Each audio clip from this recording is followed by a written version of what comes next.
The Horrible Gamers podcast may contain content not suitable for all ages. Listener discretion is advised.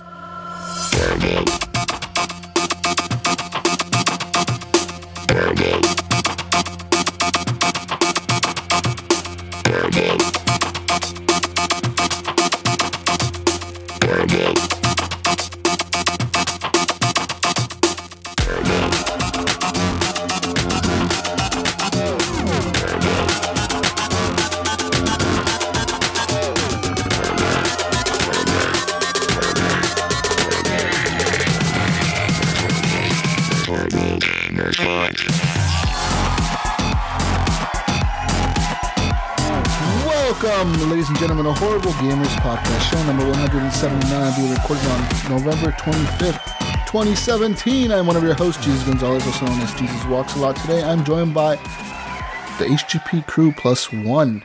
My great friend from the Great White North, the Snow Mexican himself, Ryan Gibson, is back. Welcome back, Canadian!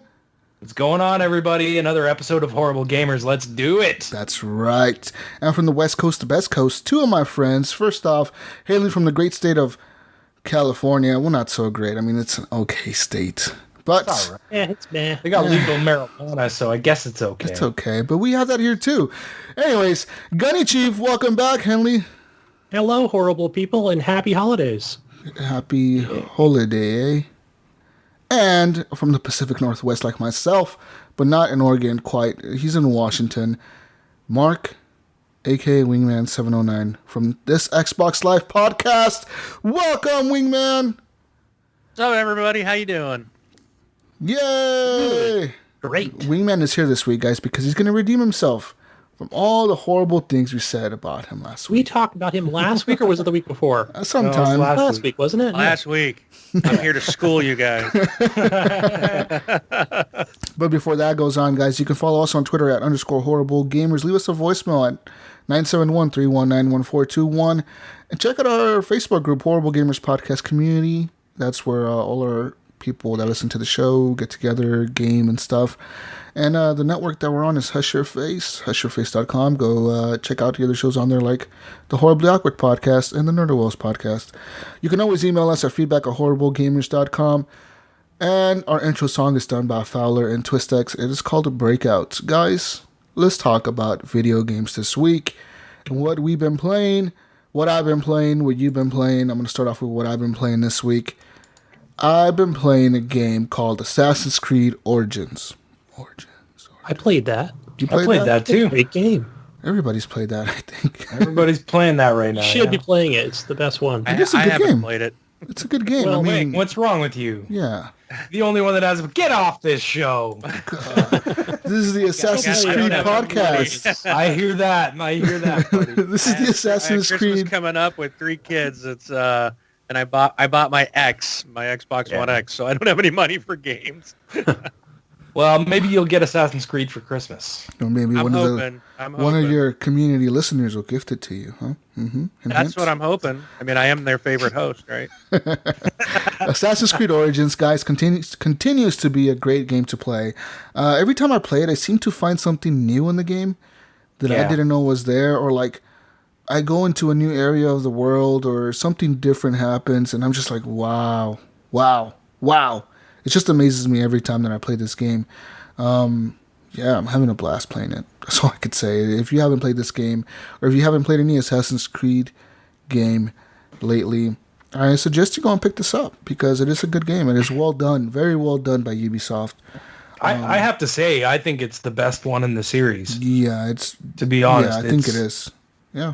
It's really good. My biggest issue with it is I get a little bit bored of it. At times.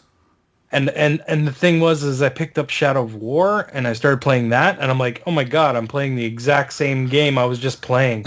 It's just like all the controls are backwards now. Yeah.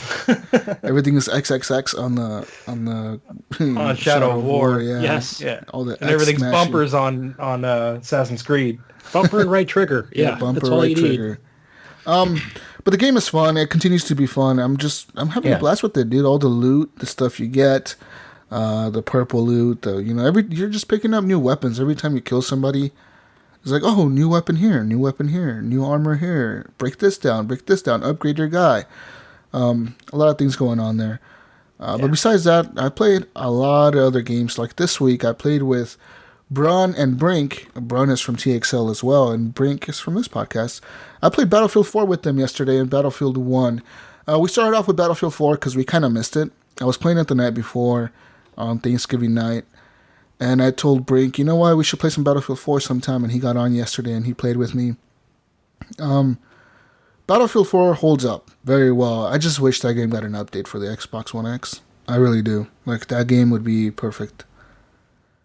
All it needs is What do you an mean? update. What do you mean an update? Just like a graphical update to make it look prettier. Like enhanced. Yeah, I mean, it looks okay, but it still looks like a 360 game at this point. You know what I mean?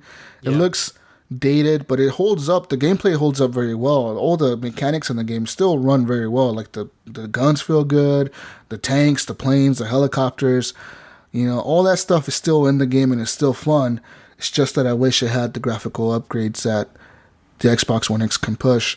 But besides that, the game is fun still. And I'm kind of hoping that the next Battlefield they do is a modern setting after playing that game. I was like, you know what? The next Battlefield needs to be like a modern warfare type of setting. It can't be futuristic. It can't be a stupid Battlefield World War II crap. It has to be modern, I think. Now that Call of Duty's gone to the past, Battlefield has to go to the future? No, Battlefield doesn't have to go to the future. It has to go to modern times. That's all I'm saying. Just put us in modern times, man, like Battlefield 4 did. Just put us against Russia or whoever the fuck they want to make the enemy, and just have normal modern warfare type setting, you know, not futuristic. I'm not saying jetpacks and wall jumping and all that shit. I'm just saying keep us in a modern setting, because I think if they lock that down, they're going to have players on Battlefield 1, they're going to have players on the new one, and just keep it like that, you know, and release a Battlefield game where you just release updates for left and right, man, because Battlefield 1, it's fun, but it definitely needs some updates at times. There's a lot of balancing issues in that game where they'll release a gun and the gun is like OP, so everybody uses it and you see everybody on the map with the same gun, and that's kind of annoying, but hey, what can you do, right? It's like maybe they should just add some more loot crates to it. They should. Yeah, I would like that. So, no loot crates. Don't give EA any ideas. No. But yeah, shout out to Brink and Brun, because there was a total blast playing with them. I mean, we kind of got our butts handed to us when we were playing with Brun, and I forget who he was. Somebody he invited to the party. I don't remember who. Someone he always plays with. I can't remember the name. No, not Nighthawk. No. The dude who's always playing Slime Rancher. What's his name? Cornbread. Cornbread. Cornbread. Yeah. He invited him to the party, and we were playing Battlefield 1. What's up, Cornbread? Yeah, we got our butts handed to us. But once they left, I mean, me and Brink, we played Horse Warfare Simulator, and we got on the horses for the whole match, and we won. We actually got top squad. Nice. Horse for the win. Horses is the best technology ever made for warfare.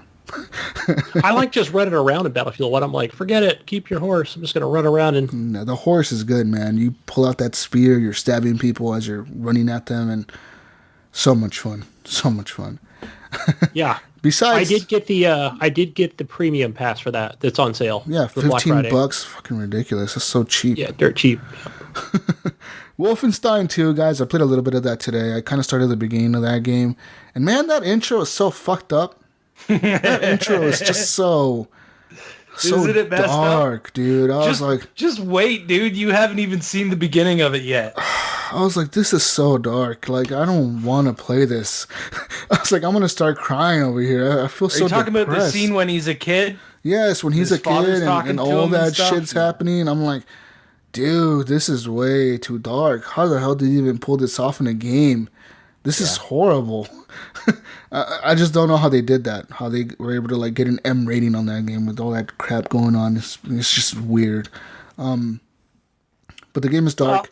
And then the first mission is pretty cool with you when you're in a wheelchair and you're running around shooting people with your machine gun and you're in a wheelchair. Yeah. I was like, this is fucking cool. Yeah. Oh man, that game gets better too. It's like, it's a gory game. And it splits two different ways, depending on, there's a choice that you have to make. and yeah, there's depending on who you save, you could go down two different stories. Yeah. And I think I saved Wyatt. Did you? And that's the guy that goes on the acid trip. Is that the younger one? Man, it's crazy. You said the younger one or the older one? Yeah. Because I saved the younger kid, whatever the fuck his name was. I didn't save the old guy. I think that's Wyatt. Yeah. I think that's the same guy, and he goes, yeah. I don't want to spoil anything. We'll see what happens. Don't spoil it because I haven't even played it yet. That intro though is gonna get you, man, if you're not ready for it. Yeah, it's pretty crazy. And another game that I played this week, guys, Battlefront Casino Simulator 2. I played this game. Yeah, I played it. I played it last week. I played it this week. I've played it more today. I'm not sure about this game. The campaign was really fun. I'm hearing the campaign is just bad or just not a great story. What? I mean, that's what I'm hearing from some of the people in the community. What the fuck? They're crazy. Don't listen to those people. I've heard the opposite. A couple people. The campaign's actually pretty good, but the campaign is amazing. It's a great campaign. I really loved it. I love the campaign. Yeah. I love that whole story. I mean, you played the campaign, right? Yeah. I loved it. I actually felt that I even stated, I said, completed the campaign and I will probably play it again just because I enjoyed it so much. Definitely. And I am too, Wingman. I am too. Yeah. I mean, so the things that are getting ripped on it, from what I've heard a lot of people complain from the official gaming media, if you will. They don't like the story. They feel it's, cut up and all these different things. Now, I will say this. What I didn't like was I felt, and I'll try not to spoil anything, or I'm not intending this as a spoiler, but I feel like they did the same thing that Halo 5 did. They did their marketing in Halo 5 as this battle between freaking Master Chief and whoever the other numbnut was. I forgot it. Locke. Loki? Right? Locke. Locke, and they're going after each other, and they're going to be this big battle. And it turns out that when they finally get together, they're like, oh, hey, let's team up and be buddies. You're like, what? No, we're best friends. It was just ridiculous. And it was like not what was marketed. This game has been marketed as you're going to play this Imperial person and you're going to be on the dark side. And I was like, that's kind of cool. And that's about 1/5, if that much, of the campaign. Yeah. And so I was kind of like, what? So the campaign, again, kind of did that. It wasn't what they marketed it to be. So I was kind of like, well, that kind of sucks. But I still really liked the game. But I don't know, they put in a bunch of, like, at one point you're playing as Han Solo, and another point you're playing as Yoda or whatever. You're playing as some of the main characters that, from original, and it's just like, well, why are we doing this? And I wasn't expecting that. I would have, but it was fan service, and I get it. So it didn't bother me. Yeah. I just felt it wasn't needed. I would have rather just played the whole thing as Iden Versio, and I kind of would have liked it to stay all bad just to see how that played out, because that's what I was expecting. But it would have been nice if you had the choice to go down whichever path you wanted to. That would have been cool. Yeah, but the story was realistic of what happened. I thought it was really good, as you can understand the progression of your character and why things changed for this person. Mm-hmm. And also, and it's filling in from the end of the Return of the Jedi, and I can never remember Episode 7's freaking title. The Force Awakens? The Force Awakens. I don't know why I can't remember that title. Yeah, it's a hard title to remember. but it's like, it's filling in the gap, and now the next movie comes out here it actually starts on the 14th, on a Thursday. Mm-hmm. Got my tickets. My family and I are going to go see it. But the day before that, on the 13th, they're giving out free DLC and it's story DLC they're going to release, and along with some other stuff. And that's going to fill that gap of how the First Order came about. You know, because it was kind of leading that way. Like you're seeing the fall of the Empire, and now this free DLC is going to take off where you left off and show you how the First Order came about. Definitely. So I'm really looking forward to it. It's really kind of cool. Mm-hmm. I just think the people that are killing it or picking it apart, it's like a Star Wars fan is not, we just love that playing in that universe, playing as those characters. And that's awesome. Done amazingly in the game, right? Like, yes, I mean, like, yes. It looks gorgeous. It's beautiful, and all the sound and like the visuals and stuff, they really kind of suck you into that world. Oh, but there was one, we were playing multiplayer. I can't remember who I was playing with, but it was like one of the first nights, and I think it was Drano 85. We get in and we're on one of the Star Destroyers, and you come in, or you're starting on one of those Rebellion, I don't know, Dreadnought or frigates or something. It's like the thing that Leia was on in the very beginning of the movie of first, movie 4, and you're running down those halls like as a Rebellion guy with the weird hat on, and you're running down the halls of the ship, and I was like, holy crap. I mean, this looks great. I felt, and then you stepped out onto, because you like crashed into one of these Star Destroyers, and you stepped into their hangar bay, and I just stopped, and I was like looking all around, and I was like, I was taking screenshots. I was like, I wasn't even playing the game. I was like, wow. I was just stunned by how good it looked. I'm like, I got to check out this hangar, but I know there's a fight going on, but I want to take some pictures here. You know, it's like pulling the camera out. Not a fighter. You know, wish you were here, taking a selfie in the hangar next to a TIE fighter. That's what it felt like. It was just like so amazing I'm like, I'm on the ship. I don't believe it. It really had that kind of feeling, you know, and that's in the multiplayer part. So I played, I had Battlefront 1. Never really got into it. And I was amazed by the visuals. It was like stunning, but I never got into that game. This one, I'm all into it. I love it. I'm having a blast with it. The story was great. I want to play it again. And I think it's fantastic. Don't listen to you love Star Wars, you're going to have a fun time with this campaign. Definitely. And I agree with you, Wingman. I want to replay it again. And I think I'm going to replay it right to time it.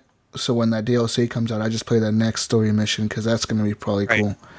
I hope it's some mission with like Kylo Ren or something. That'd be fucking awesome. That'd be awesome. Put you as the bad guy again. Oh, I gotta share something with you too. So I was playing yesterday, and I was playing the hero mode. Well, I forgot what it's called, but you're playing as all the heroes, you know, heroes and villains. And my youngest son was sitting here watching me. And I was on the good side. I think I was playing Yoda at the time. And all of a sudden, I went in to go strike somebody. And all of a sudden, I just got like, what the heck? My character just got pulled backwards, like a long way. And then and all of a sudden, I got set back down. And I turn around, and there's Kylo Ren just whacking. And I'm like, whoa, he pulled me a long way. I was like, you know, even though I died, I was like, that was awesome. The guy played the character right. I was about to take the final strike on their target, you know, and he just said, nope, pulled me away and then struck me down. That's awesome. I was like, holy crap, that was awesome, even though it was, the opposing team. Great play. It was so cool. Playing as those heroes when you're playing those big battles, those 40-player battles, playing as Kylo Ren or as Darth Maul, man, you get in there and you have the power of the Force. That shit is cool, man, because you'll get in there. Like, the other day, like I was telling these guys, I was playing as a tank, and then I got a bunch of points. So I spawned in as Boba Fett, and we had Darth Maul and Kylo Ren on our team. So we were running together, dude, and we all ran into the same objective. And then their heroes, because they had like Rey and Yoda or something, they ran into the same objective. So we're just fighting each other. There's people trying to shoot at us. There's people in the little walker things trying to shoot at us. We were just destroying everybody. I was shooting missiles at everybody. It was freaking awesome. It felt amazing. It's funny too. Like, I was on that same game, the Heroes and Villains. I was Yoda, and I fell. We were on Hoth map. And I fell. There's like canyons, and you fall down into if you're not careful. And I was like, I was in a battle, and I was backing up and fell into one of those. And the commentary of like the robots are talking in between, the droids. They're like, we expected better from a master Jedi. and I was just like, I'm sitting here going, what the hell? I'm like, and my son turned to me and he goes, well, that was rude. And he's just laughing at me. And I was like, you want to go out of here? I was like, the game insulted me. That's awesome. Yeah, the game is beautiful though, and I agree with you. That DLC is going to be fun. I'm looking forward to it, and at this point, I mean, I don't know what EA is going to do. Because I don't think they're going to bring back microtransactions anytime soon. But we'll talk about that in the news a little bit. Just remember how much I love this game, because you won't realize that later on. The trailers look amazing in that game. Another game. Them last the night visuals are awesome. The game is good, and what you see in the trailers, because those are played on the PlayStation 4 Pro, I think is what they're being displayed on. They look as good, if not better, on the Xbox One X, man. Like, the game is pretty as hell, like, beautiful. It looks real at times. Yeah, I think I watched it on YouTube in the hotel last night, and wife's like, "Is that the movie?" I'm like, "No, that's the game." They look like real characters, man. And if you watch gameplay of that on a PC, like running it at max settings with everything maxed out, it is insane. The characters look like real people. Look at a real stormtrooper standing on your TV screen looking at you like a movie character. It's scary real. But a game that I played today for a long time, earlier today, Ryan, you would know about this. We played Sea of Thieves, Ryan. We played Sea of Thieves. I finally got to play Sea of Thieves, guys. Woo! How's that water tech, Ryan? I gotta say, that was a blast. It was fun, right? I was playing with Papa Wolfie. We were playing for like 8 hours today. We just kept going, and then eventually Jesus came in. It was just me and him at first, and we were just wandering around collecting chests, and then Jesus came in, and we started collecting some more chests, and then we decided, screw it. Some other random dude came in, some kid. Yeah. He was pretty funny. And then we decided, forget it. We're going to screw going to find chests. We're just going to terrorize anyone that's on the water. We're so doing this pirate thing. And we did. And we chased a guy for probably like an hour. At least we were chasing this one dude and just trying to get him to, oh my God, it was so much fun though. What a blast. It's like getting drunk and being stupid, and it was hilarious. Yeah, there was we sunk our ship about 3 or 4 times. It was an intense moment, man. Some moments in that game where we had today were like, oh, we're going to hit them. And then we would ram into a ship, and then they would come around and shoot at us. And then we had to drop the anchor, raise the anchor, and then turn left, turn right. Oh, man, that game was intense. We had some intense moments. It was pretty crazy. What a blast, though, man. Like, I can't wait. I hope that there's a lot more in the full game, because it feels really barren. It feels like there's not a lot there. Like, I would like to, we were talking about this in the party, I would like to be able to go on and find like new songs that you can play with your instrument, or like, you know what I mean? Like find upgrades for your instruments or for your whatever. I know you have to go purchase that stuff. Like you can buy like a gold version of your instruments and new instruments and stuff like that, and shovels and whatnot. But like, I feel like that should be on the islands instead of in a shop. I don't know. Maybe the instruments that you already have, you can purchase upgrades for. But I think in the islands, there definitely should have like something where like you found a hidden page of music or something, and all of a sudden you learn a new song, and you can play a new song, and. But I also feel like killing the skeletons and the sharks and stuff like that. It seems almost pointless. It's more of like, hey, I'm just trying to survive, so like gotta kill these things. I wish you got something for that, like some sort of progression system where your character upgrades, and maybe through the character upgrade tree, you get new songs or new, you know what I mean? These are things that I hope that they add. Because that would make the game a lot more fun. Make sure you put that in the feedback, right? I should do that. We definitely we tried out a lot of new things in the game. So I've been in the alpha for a while now, and the last times that I played, they didn't have this shop system unlocked yet. So this alpha, they finally unlocked the shop system. They're kind of giving us a taste of what we're going to be able to buy with the gold coins in the game. Because I had like 27,000 coins or something like that. Because there's like 3 or 4 shops on an outpost, and only one of them has anyone in it. So that's the only one that's open right now. I'm thinking the other shops are going to be cosmetics and like ship upgrades or something. You know what I mean? Well, there's that one that seems like it's potions. Like you can buy potions from them or something like that. And then there's one that seems like it's going to be, like you said, like upgrades or something like that. I have a question. I'm in the preview program, but since I had the new Xbox One X, is there somewhere I have to go download it now because I have a new console? Download the Insiders app again. Yeah. Okay. So download that and then go in and set your Xbox to be in the alpha preview, and then check and see if you have Sea of Thieves to download. Yeah. Okay. The game is fun. Because I did sign up for it. Yeah. The game is a ton of fun, and that water tech. Now you understand the water tech, Ryan. God, the water is so beautiful. And the sunsets and sunrises, holy Christ. Yes. You're just floating around on the ocean and you see the sun starting to go down and everything goes orange and it's just beautiful. Yep. Just a beautiful game. Yeah. Everyone thinks, I remember like everyone was complaining, it's so cartoony, it looks stupid and blah, blah, blah. I'm like, get into that game and actually see it, especially on an Xbox One X. Holy smokes, man. It's gorgeous. Gorgeous game. Mm-hmm. I had a lot of blast playing that today, man. It was it was intense. I got put in the brig for you guys voted to put me in jail. You asked us to put you in the brig. So I wanted to see what happened because now you could vote to like lock one of your crewmates up in the brig, and then you stay in there. So you get put into like a little cage on the bottom of the boat.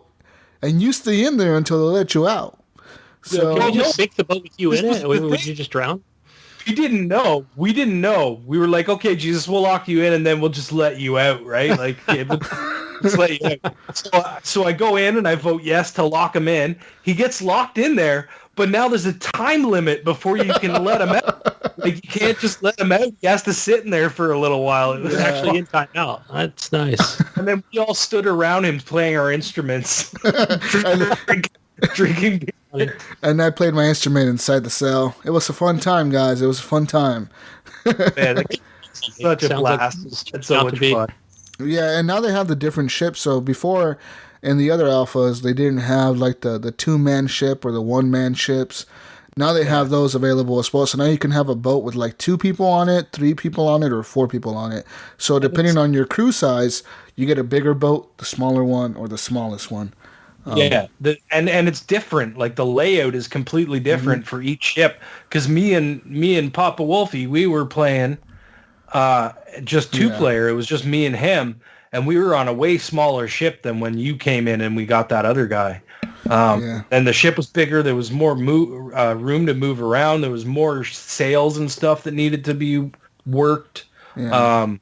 And that's the cool thing. Like, we're all working together as a team because Jesus will be driving, and then I was usually standing on the front of the ship kind of being like a lookout, and the other 2 guys were controlling the sails to make sure that they were in the wind properly so we were moving at our top speed. And for chasing down boats, that's key because like if you're not moving fast enough, they're gonna get away from you, right? Mm-hmm. And then they'll probably sneak up behind you and start. That happened a few times. Yeah, a couple of times. It was pretty fun, but it's a blast, man. I had literally 8 hours went by, and I was like, what the hell? Like, I've been playing this all day long. I'm like, I gotta get off. I got stuff to do before we start the show. And I got on there like at 10:30 in the morning. I played with you guys till like 1:30, so it was like 2 or 3 hours of just pirating fun, man. I was up at like 8 o'clock this morning, and I think I basically loaded up the thing, and I guess Wolfie saw me, and he sent me a party request right away, and then we just started playing together. And fuck, what a day! Just playing Sea of Thieves all day long. Arr! Yeah, we went all out pirates on when I showed up. I was like, fuck this, we're not doing any of the missions. We're gonna go kill other ships, and every ship we saw, we would chase. And then there was these smaller ships we were chasing, and the thing is, the smaller ships could turn better than we could, so they were like... Yeah, they're really faster. Yeah, they were like turning really quick, and we had to like take a long time to turn left, Jesus! I'm like, I am turning left! Like, well, turn faster! He's like, I can't! And then, island. Yeah, there was a lot of times. There was a lot of times where we were. Even in its alpha form, does it have challenges that you're outset to do? You have missions. Yeah, you have missions to do. The game has missions. It's always had missions. So like it'll tell you. It gives you like maps and you have to go, it'll give you a map of an island, and then you have to go on the big world map, and you have to find that island. Like, you find that shape that's an island that's the similar shape, and then you're like, okay, it's to the northeast. We got to start heading northeast. You start sailing northeast to go to that island. And then there's other ones that give you like a riddle, and it's like, go to this island and find the stone with twin fish on it. Yeah. And you go to the island, you find that one, and then it'll give you the next clue once you find that. And then the next clue might be like, hey, go find a wooden bridge and hold up your lantern. And then, you do that, and then the next clue is like, go over to this thing and play some music. And then you play the music, and like the mission's done. Or you dig up a treasure chest, and then you take the chest back to your boat, and you got to take the chests from the boat to the outpost so that you get money to buy new upgrades. And that's pretty much that's pretty much what happens right now. That's what's in there. I think there's going to be a lot more. I hope, anyways. I really hope that those islands, because there's caves and stuff on these islands, and you go exploring in them, but you don't find anything. Yeah, there's really they're just. But I feel like they're there for a reason. You know what I mean? There's going to be something that's going to happen in those caves. Yeah, like there'll be probably a full story plus items to pick up. I feel like this game is going to have like a story thing, and it's going to have like a, like just run around, do whatever you want element to it as well. But I'm looking forward to it, man. The game is fun, and every time they release an alpha for it and they make it go live, it's like, so much fun. The key to this game, guys, is use your mics. If you're going to play this game, don't go in there and have your mic muted or have your mic off. Just invite people to your party and socialize, man, because you need to communicate with your people. With each other, yeah. And that's one of the most fun parts about the game is like, because you're gonna be yelling and screaming at each other and like, go over here, like, you know what I mean? Like, you're trying to figure shit out, and it's a blast. And then you end up going downstairs and drinking a bunch of beer and forgetting that your ship's still moving. And then it crashes into an island. Yeah, that happened. But who's driving the ship? We don't know. We're all down here. Nobody is. All right, so I got a question for you guys. Yeah. You seem, just listening to you guys and watching you, seeing you here on the cameras, you're all excited, you're happy, you're animated, you're loving it. This game is just great. So do you honestly think that this game is going to be one of those that's going to be around for a long time? Because my concern is it's going to require you to work with other people. And as we know, every time a new game comes out, people will play it great for a week, and then they move on to something else. Or this is going to come out in the spring, and they're going to go back to Call of Duty, Battlefield, Battlefront, Assassin's Creed, whatever. Now you're going to be stuck if you want to play. You're going to have to play with randoms who almost always never use a mic. Mm-hmm. Here's the thoughts thing, are that's going to ruin this game. I agree with you, Wingman. A lot of games released like this, like The Division. We've seen that, kind of turn into like a shit fest at the end. And there's other games that have released that kind of, and they don't die, but they end up like falling off really fast because, like you said, community sometimes doesn't like to socialize. This game isn't it free to play? No, it's going to be a $60 game. I think this game will be free to play. I think because that's the only way they're going to hold an audience. Microsoft said this is going to be a $60 title. I think it probably will, or it's going to get given away maybe as a Games with Gold or something. It needs something to once it starts to teeter off to boost that player level again, because there has to be people in there. If there's no people in there, that's kind of like what we were when me and Wolfie were playing earlier. We barely ran into anybody. There was maybe one or two ships here or there, but for the most part we were just cruising from island to island doing all the quests. And we went through that chapter because it only gives you the one chapter 2 or 3 times before you came in, and then we probably did it maybe once. But for most of the time we were playing, we weren't trying to do the quests. So, But that's the thing, right? Like, you don't even need to do the quest, and you're still having a good time. Sounds like it. Yeah, the game is fun. regardless. The game is fun. With your friends, right? With your friends. But like Wingman did say... That's the challenge, I think, of this game. Wingman, you have a point. I agree with you, and I think I'm with you on this one, where I'm afraid this game is going to be like, we buy it day one, us podcasters and stuff. We buy this game day one because we don't get them for free, and then all of a sudden we're going to be stuck with a game that's like, nobody's playing this because I'm playing Red Dead Redemption 2 or something, you know what I mean? Yeah. And I'm not trying to knock the game. I haven't played it or anything. It's just, and I think it could be fun. I've played other games, like there was one on the PC I used to play in a LAN party called the Air Buccaneers. And essentially it was kind of the same thing, except you were flying airships, and you had to work as a team to control your ship, and someone was flying while someone was working a cannon, and while someone was firing it, that someone else had to load it. And, it was a blast. I mean, we had so much fun, but we were in a LAN party in the same room.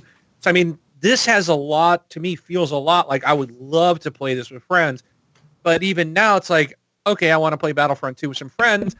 No one's playing it. Or I want to play, same with everything else, because we got so many games out and people are playing everything. And if they're not playing, most of the people are watching Netflix or Amazon Prime or HBO or something or Hulu, and it's just like, come play a video game. You're on your Xbox. Come stop the freaking TV and come play a game. Bro, I gotta watch my Desperate Housewives. Yeah. You know what I mean? Like, I get that all the time. Yeah, people are always like, when you're asking Gunny to join you. Yeah. I need to go watch my movie. It's like, I need to go watch fucking Stranger Things 2. I'm like, fuck, man. Play games.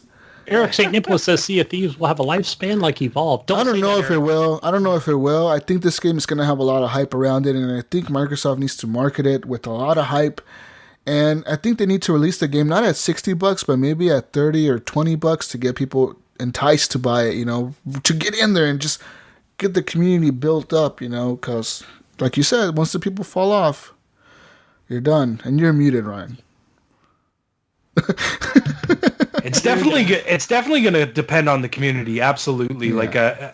But the thing is even in the alpha, the community's been pretty strong. Like, it seems like there's a decent amount of people out there. Like when I was playing in the morning, it was kind of dead, but by the time afternoon rolled around, there was people out there. But Ryan, the alpha is free. That's true. And that's what I'm saying. I mean, I can see this coming out as a $30 game and then eventually being a games with gold, or you know what I mean? Like something to bring that player base back up. I say $20. It's a good price point for this game. Can we just throw in loot boxes to kind of compensate for their losses? No, come on. Shut up. Pirate skins. No, guys, moving on though. Ryan, I want to know what you've been playing. Of course, we talked about Sea of Thieves. What else have you been playing? What else have I been playing? Like I said earlier, Assassin's Creed, Sea of Thieves, Shadow of War. We talked about all that already. I haven't gotten very far in Shadow of War, so I don't have much to say about it. And I kind of got burnt out because I didn't feel like playing that same game after playing Assassin's Creed, and that's why I started playing Sea of Thieves. Because I was like, this is different. This will be, and it hooked me. Like that was exactly what I needed. You know what I mean? Definitely. So yeah, I'm gonna still be playing those games. I also played a little bit more Mario Odyssey, which. Guys, Jesus, have you finished it yet? No, I have my Switch right here. Look, it's right here. I should play it on the podcast. Stop paying attention to you. You need to start. Getting to the end of that, because you were in you made it to New Donk City, right? I haven't made it to New Donk City yet. I need to play this game more.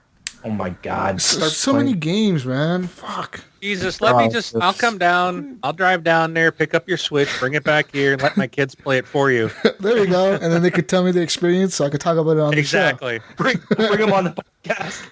Sure you want to do that, Wing? Oh man. But I have to interject something because I laugh every week I listen to you guys. Ryan, it's Mario. Exactly. Thank you, Wingman. Mario. Every time he says Mario, I just like, come on. Canadians. It just happens, man. I agree with you. I absolutely do. It's just when I say it, it comes out that way. You know how many times we've corrected Ryan on this subject? Almost every other show. Time. I'm like, Ryan, how do you say Mario? Mario. And I've even said before, it's a me, a Mario. It's Mario. Yeah, it is. But I don't know why. I just you always say Mario. Because I'm Canadian. Extra Canadian. Put the A in there. Mario. Well, that's what it is. I noticed when I go to, if I went up to Boston, they always say, hey, is that your car? I'm like, what? A car. Yeah, it's a car. Not a car. Oh, man. But that's it, Ryan? That's all you've been playing? Yeah, man. That's all I've been playing this week. Awesome. Gunny Chief. I've been out of town for the last couple of days, but I did get a lot of gameplay in on Thanksgiving Day, and that was I played Assassin's Creed Origins most of the day, and I reached level 20. Oh, wow. And yeah, it's I see what you're saying about maybe getting bored in the game, but I'm at like 22 or 23 now, so I'm at 18, I think. Yeah, I wouldn't say I'm getting bored. It's like, oh man, I still have like 4 big areas I need to unlock. How long is this game? It's huge. So much. And the thing is, there's so many question marks. You're like, what are these question marks? Go here, go here, go here. And it's like, if you don't stick to the story, you can get lost in that game for like 2 hours, and you're like, what have I done? Nothing really. That's what happened to me in the beginning, man. I got lost, and then I got into an area where I was getting like destroyed all the time, and that was before I figured out how the map worked exactly. So you gotta watch like the levels, in the wrong directions over and over again.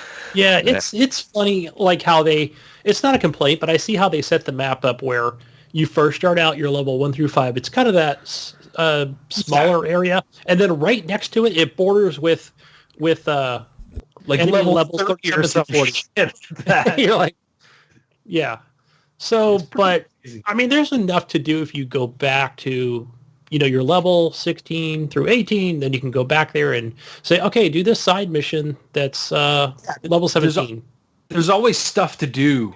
Like if you feel like you're underpowered or you're not, you need to level up some more, you can always go back to like one of the lower level areas and do some missions in there. There's so much stuff to do, Yeah, I mean, and I like how they have the map set up. It's not like there's a million dots on the screen. You have to actually go to the area, then open the map up and go, hey, there's a side quest available over here. Maybe there's 2 or 3 of them available. Yeah. Yeah, it doesn't kill you with, just different icons all over. So, but I had some funny moments in this game in Assassin's Creed Origins, and one of them I was in a party with Wingman last week. Maybe it was Tuesday or Wednesday, whatever day it was, and I get in there, and it's one of those rescue missions. Like, okay, it's a big like base, and the guy's like a level, I think he was like the same as me. He was 19, and but he's guarding the prisoner. But there's different ways. I like how they set it up to where there's different ways to get into the army base. Like, it even tells you on the screen, like, hey, there's a tunnel that you can go through. That's an underground tunnel. I'm like, okay, so if you go through there, there's a freaking alligator that you can't fight. You just have to keep swimming to get past him. Or you can just take the high road, like any other Assassin's Creed game. And but I get in there, and I think it was like my second or third attempt. And I love the save progression system in this game where it's not like you have to redo everything. It really saves the game to a really nice checkpoint.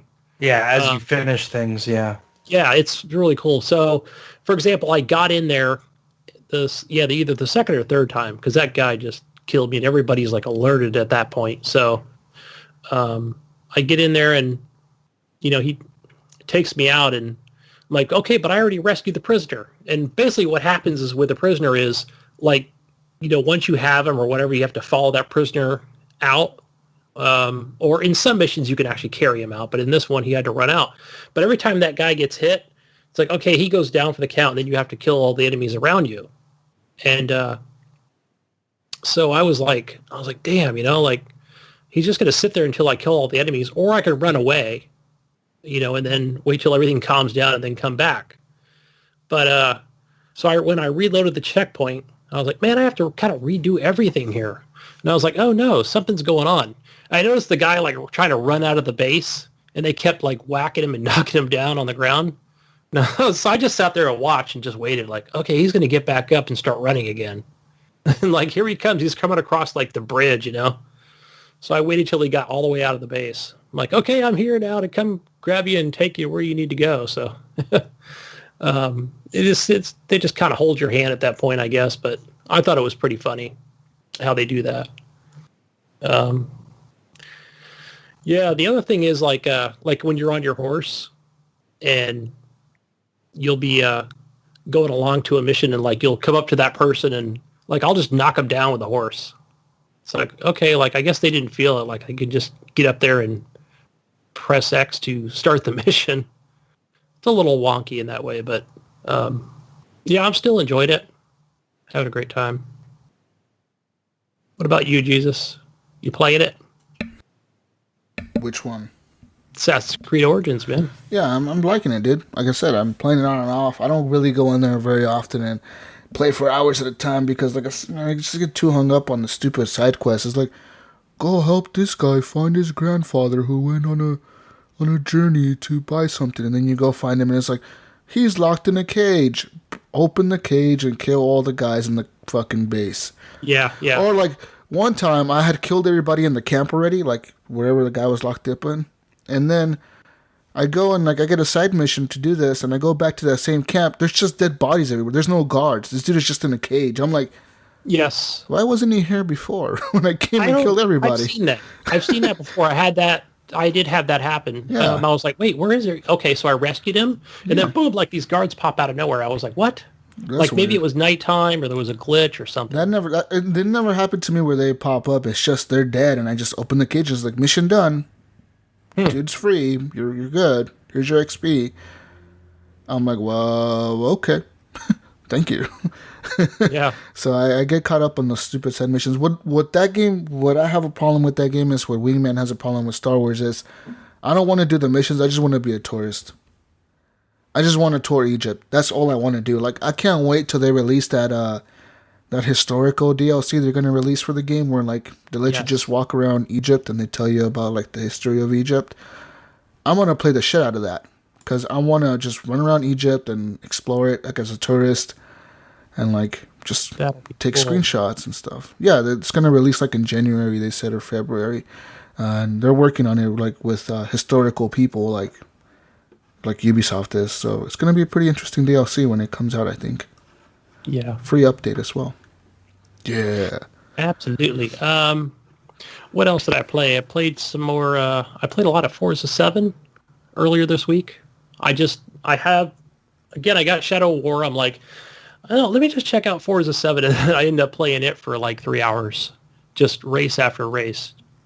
So it's all I love doing, man, just racing. You and fucking Forza. Man, I love it. Wig, I wanted to tell you, I played that, what was it? Was it Forza Horizon 3? Yeah. I had the snow map DLC, whatever it was for it. Desert Mountain. Oh, gosh. I went in there and I'm like, let me just, I'm going to play a few races or whatever. And it seems like I have to put dumb everything down to easy just to come in, like, within third place. And I'm thinking there is just something bugged about this game because maybe you're not good, bro. You're just good at tracks, but you're not good in like street racing. Man, I have to actually turn left and right, I think, is what it is. You're only used to turning left real fast. Right. I know. Yeah, I think I don't remember Forza being near as bad, but I do think Horizon does a lot of rubber banding. Yes. I think it's at least to me, it seems that way. They should be the same, but it seems like the Horizon series is, they like to rubber band a lot.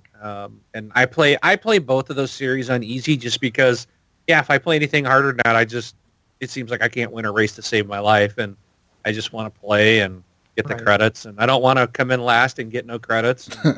I remember Brun was complaining about it on TXL, and I was like, yes, you're right. They are rubber banding this game because everybody takes every game is. He thinks NHL hockey does rubber banding too. Though. It's your internet, bruh. Oh man. No, that game's bugged. So I just quit like right after I got that achievement. I was like, forget it. I'm going back to Forza Gunny Chief, 7. I'm interested to hear how well does the Forza 7 play on your X? Is it good? You never see any problems with it? I haven't seen any issues. Again, 60 frames per second. Oh, man. I'm interested in HDR. Yeah, I can tell you, like, just playing like the nighttime maps, or when it goes to nighttime, it's kind of a random thing. Mm-hmm. And man, like the fireworks is popping off, and I'm just like, wow. Like I just kind of pull over and I'll watch the fireworks.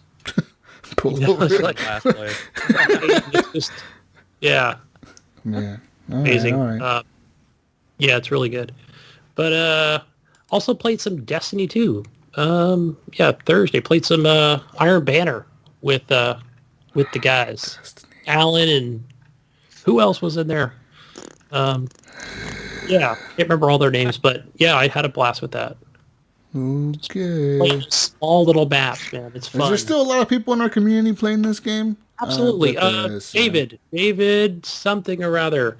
Yes, he's playing it all the time. So when I popped it in, I was like, you know what? I'll just do the dailies because I saw he had 4 other people in the party. Mm-hmm. So I'm gonna do some of my daily stuff. And he's like, nah, dude, we're gonna do some Iron Banner.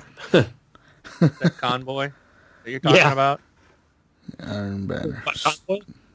Convoy. Isn't that David? I think it's Convoy that no, plays that all the time. Yeah.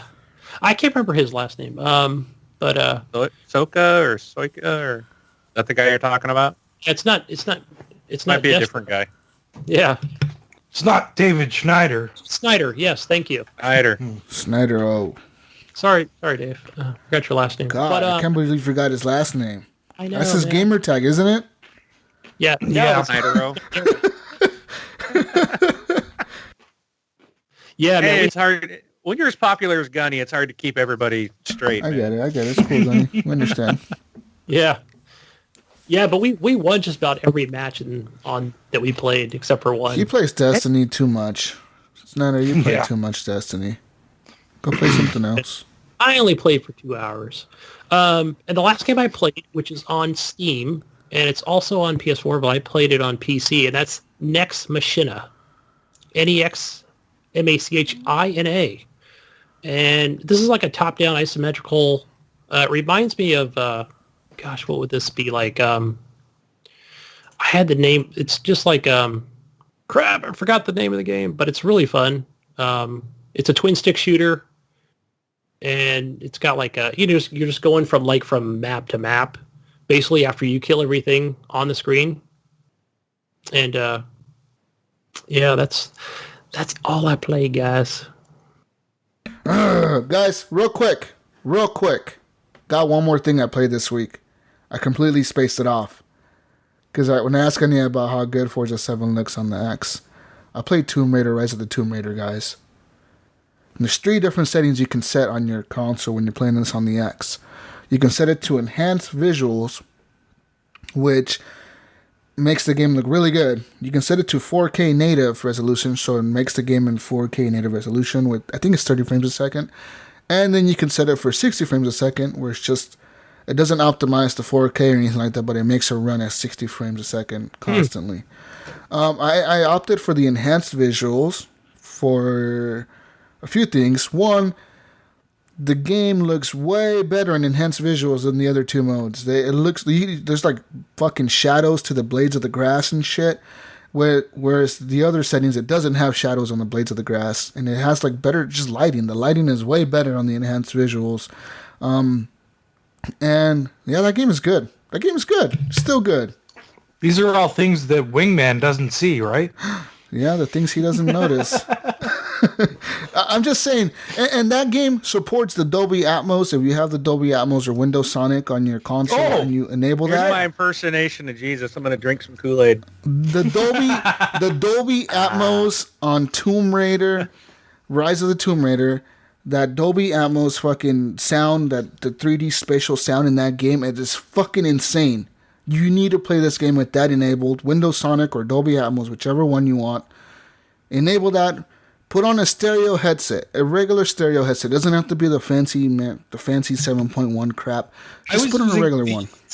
I was just using these earbuds. Yeah. And wow, man! Today, actually playing with Papa Wolfie, I'm like hearing flies. Because you know when you're walking through the bushes and Sea of Thieves, you hear the flies. Yeah. I was like, "Oh, that's in the game." Thought it was flying around your head. I honestly thought there was a fly flying around my head. And that is one thing that people don't talk about on the Xbox that PlayStation does not have, is the Dolby Atmos or the Windows Sonic 3D spatial sound. The PlayStation does not have this. PC has it, but it's iffy on some games support it, some don't. I bought the Dolby Atmos that a couple fucking weeks ago. shit is amazing, dude. I bet on Forza that shit sounds cool, but in Rise of the Tomb Raider, that first section when you find the lost city and you're jumping and the things are collapsing, it sounds like you're in a theater, dude. Your ears shake. You're like, oh, fucking crazy. Crazy. Play it. Enhanced visuals, by the way, too, Wingman. Just saying. Yeah, sure. But what have you been playing, Wingman? All right. So I obviously played some Battlefront 2. So I don't need to comment anymore on that. I actually did pick up one thing on the Xbox Black Friday sale, and I'm going to say this: I think the Xbox's Black Friday sale is crap. Those are normal prices, man. Those were not Black Friday prices. And the game that I did buy, I still paid more than what I thought I should have. But I picked up For Honor. I got the deluxe version for like $28. How much? It's like $28 for the deluxe. Nice. I have that too. It was like the only game that was actually, I thought, decently priced. It was like $24 for the regular edition. So you know what, Wing? I felt the same way when I looked at the sale. I was like, really? And it really hit me hard because I was like, I just bought that game. So anything that I was interested in, I had bought. Mm-hmm. Yep. And stuff that I wanted, like Forza 7, is like $40. Yeah. Assassin's Creed, $42. I'm like, yeah, that Black Friday to me says at least 50% off, especially on a digital game. Yeah. You know, so if they're not that, it's like, I'm not going to take advantage. I don't care. I'm not going to, I saved $12. What we friggin' do? I can save $12 next week too, or the week after that. It'll probably be cheaper right around Christmas. You know, I'm like, so I wasn't impressed, but I did buy For Honor. Probably should have skipped it. Man, that control, the game looks great. Hard, right? And I don't plan to do the online because I know I'll get slaughtered. But I'm like, I know it has a campaign. And oh my gosh, the campaign is hard. Yeah. I was like only in like the 4th mission playing this on easy. And I couldn't, I had a hard time getting past this dude where he jumps down on the ice. And then he starts breaking up the ice on the lake. Mm-hmm. We're on the Knights campaign. Yeah, I think he was so the you're Viking, facing though. the Vikings, yeah. Yeah. I was so friggin' frustrated. I was so mad. It takes a while to get used to those controls. I haven't gone back to the game. I did get past him, but I'm like, no, I'm done with this, and I went and played something else. The game is hard, yeah. Yeah, it's just, and I knew that going in, but for some reason I still wanted it. Because I thought, well, the campaign won't be as bad. Yeah, it is. It's hard. But the game that I'm really playing a lot of this week that I've really loved, and I got to finish, I'm right at the last boss for the DLC, is I went back to Ghost Recon Wildlands, and I'm playing the Fallen Ghost DLC. And I got to say, I only have one complaint about it, but this is like the best DLC I have played in a game in a very, very long time. And my only complaint about it is that they took out the ability to call in a helicopter anytime you want it. So I got to do a lot of driving or walking and running, and it's like, yeah, you can call in a car, like a pickup, a car, or a motorcycle, but they like in the DLC you can't call in a chopper, and I'm like, I did that all the time in the regular game. Yeah, You know, it's just like, oh, I'm done with this mission. You know, drop in a chopper and let's go to the next one. And I flew around a lot, but the DLC, the story stuff, and the game, the missions are fantastic. I'm having a blast, and I'm at the very last part with the final boss guy. So I need to go complete that, and hopefully I'll do it tomorrow. But absolutely fantastic.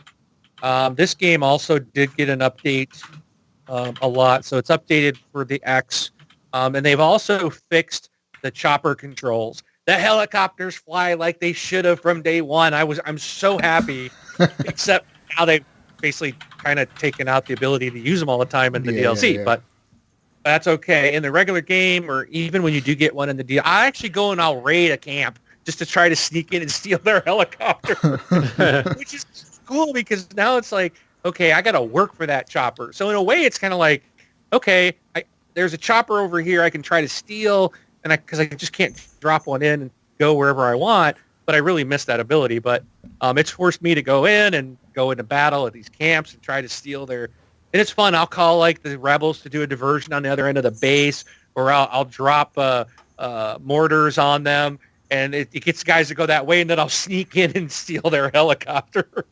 So it's fun. That's cool.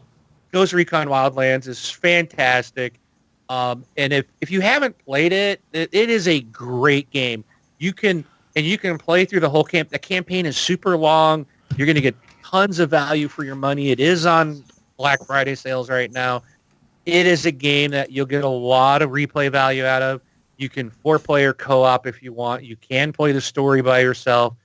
And if you use the AI guys good, if you really work with that, you use the rebels, you can play that game by yourself, and you don't really need to have the co-op people. Sometimes I found it's like I almost hate when people get in because it's like, oh, now I've only got one partner instead of 3 AI guys, because your AI guys will come and revive you if you go down. Sometimes your real life co-op partners don't always do that, especially if you're playing with the angry Canadian Carbide, who's in a different place going after a fuel truck and not sticking to the mission. I love you, Carbide. But it's fantastic. So I really like this DLC. Super fun. So, yeah, that's a great game. And it's the number. So Wing, I fell off of that game. 2017. Yeah. We actually that was a news article from us at one point we had. But Wing, I got to ask you something. Okay. Because Ghost Recon Wildlands is Xbox One X enhanced. Correct. So how did it look? It looked like every other game. It looked like it did before. Now, so do you want to go into that, or is that later in the No, I'm just pulling your leg right now. No, we're supposed to talk about. That's why I came on here. Yeah, I haven't played it yet. I haven't played it on the X yet. Oh, you haven't? I know. I fell off that game a while ago. Yeah. You can probably go back and play it, and it just hooks you right back in, man. But that Fallen Ghost DLC is fantastic, Gunny. I've heard I've had more fun with that than I even did in the original game, and I don't know why. It's just it's so good. Some of the missions that they've put in there that you do, like there's one where you go to, like, if you remember in the original game, you'd have to go like take a radio tower or something, and then you'd have to like quickly get to 2 other locations. Well, this is like you go to one of their little towers and you take it over from them. Like you kill the guys that are there, you get there and you flip the switch and it starts broadcasting, hey, you dirt bags, what do you come on, what do you got? Bring it, type of thing. We're taking over your radio. Well, then all of a sudden they all come swarming in and you got to defend that tower for a while.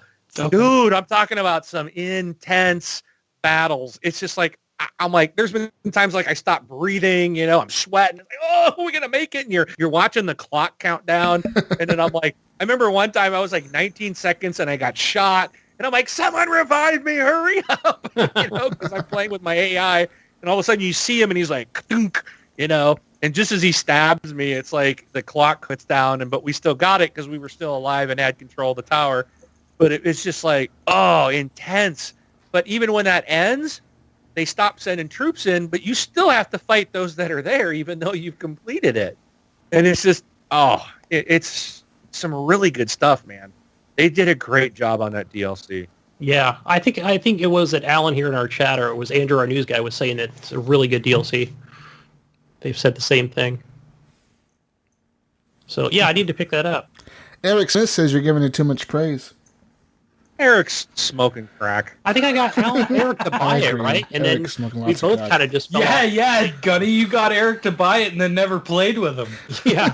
Well, other games came out. Is this the same? Is this St. Nicholas? Yeah. Yeah. Okay. Yeah. Just go back and play some more Gears, Eric. Yeah. No. That's, you got to go with the fun. He's probably playing it right now. So, Wingman. When he wants to play... Uh-oh. Did we lose Wingman? How to do it. I'll be your wingman. There we go.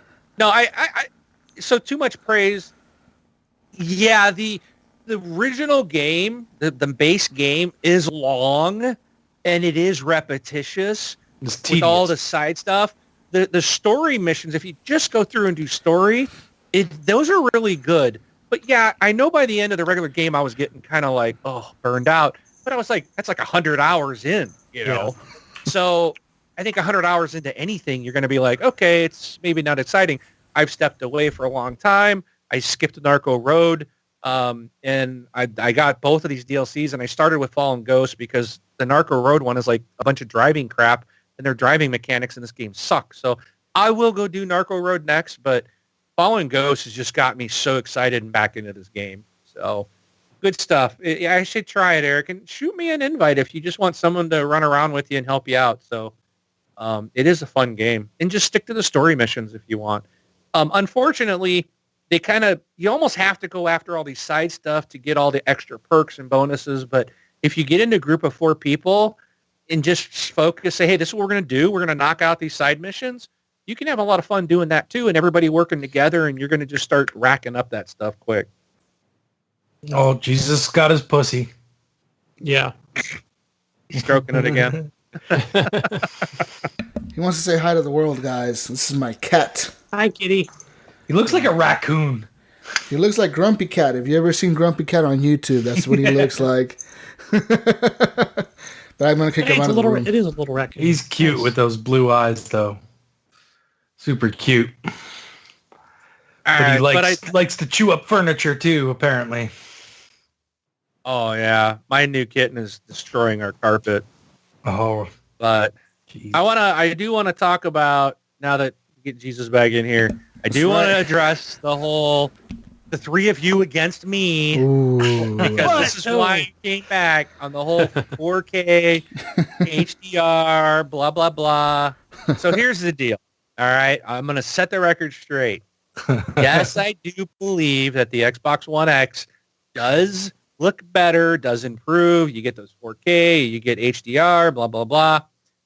What I was saying was when I ran the Insects app, it's not a game. When I run that app, the 4K, when I would turn it off or turn it on, you could see a change, but it wasn't that drastic. I was like, I guess something happened. I get that. It's very slight with the 4K one. It's the HDR one that just that makes a big difference. And that's what I said. That's why I think you guys are wrong, because I think Jesus said, he thinks HDR and 4K don't do anything. I was stunned, I said, by how much HDR made an impact. It blew my mind. Good. And I was surprised that HDR was so much more of an impact than the 4K. Now, on the 4K thing, I was listening to some other shows this past week, and other people were kind of having the same discussion.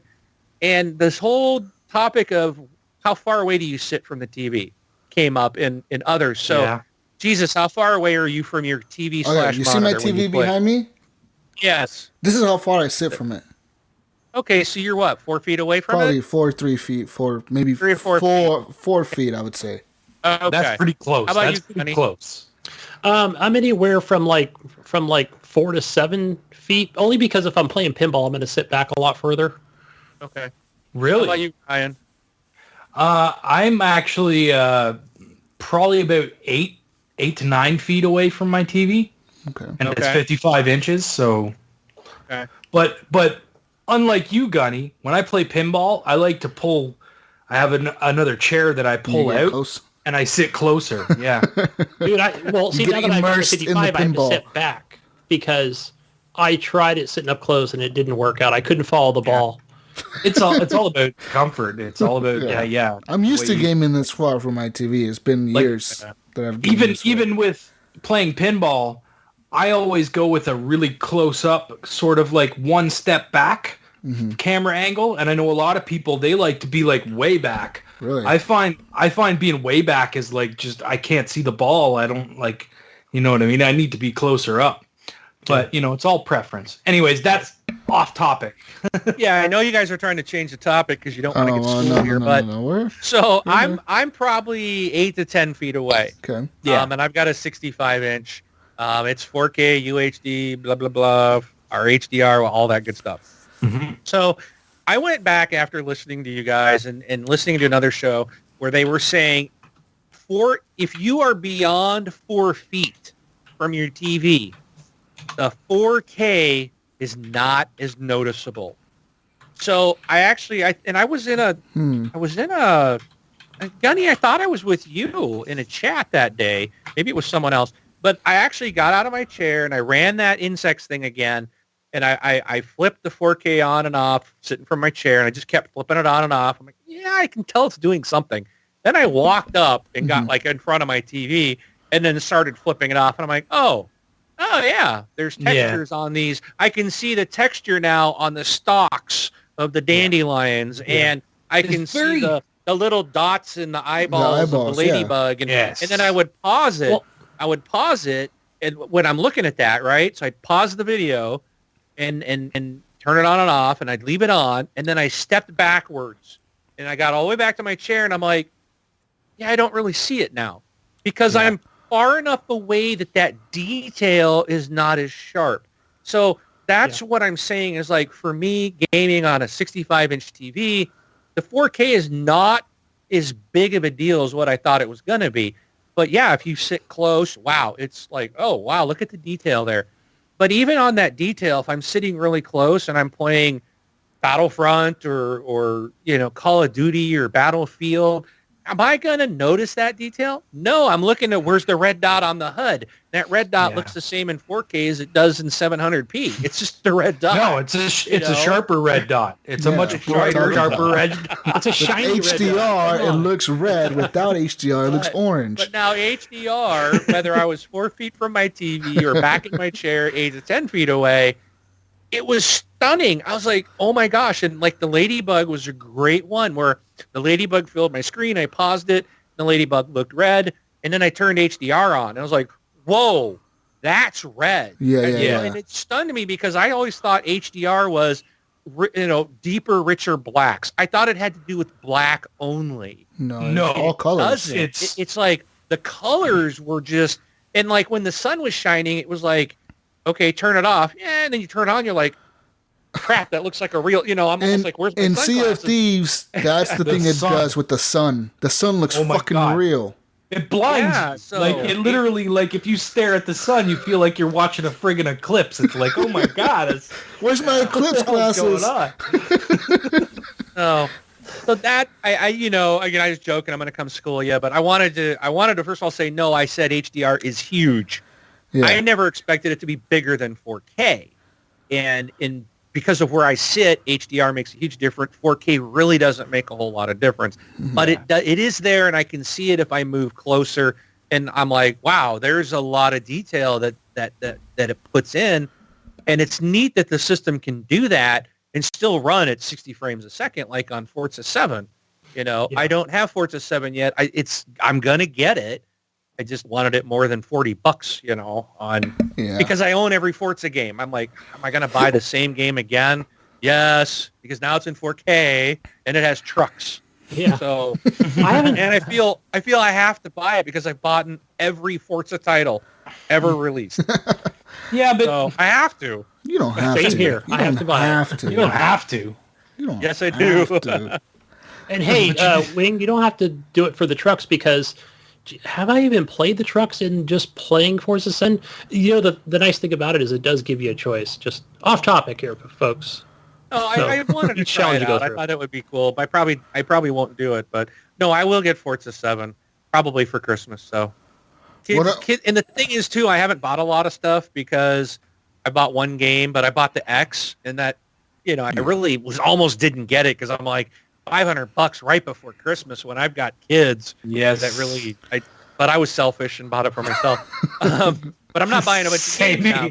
Like, okay, I'll just wait, and then my kids can buy me stuff. Because they're always upset every year that come Christmas time, I'm like, well, I don't want any games. I already bought them a month ago. And they love to be able to buy me video games. So awesome. This year they're going to have that option. So yeah, I'll have a bunch of stuff like there you go. Forza and Assassin's Creed later. And yes, 4K HDR is beautiful. I love my Xbox One X.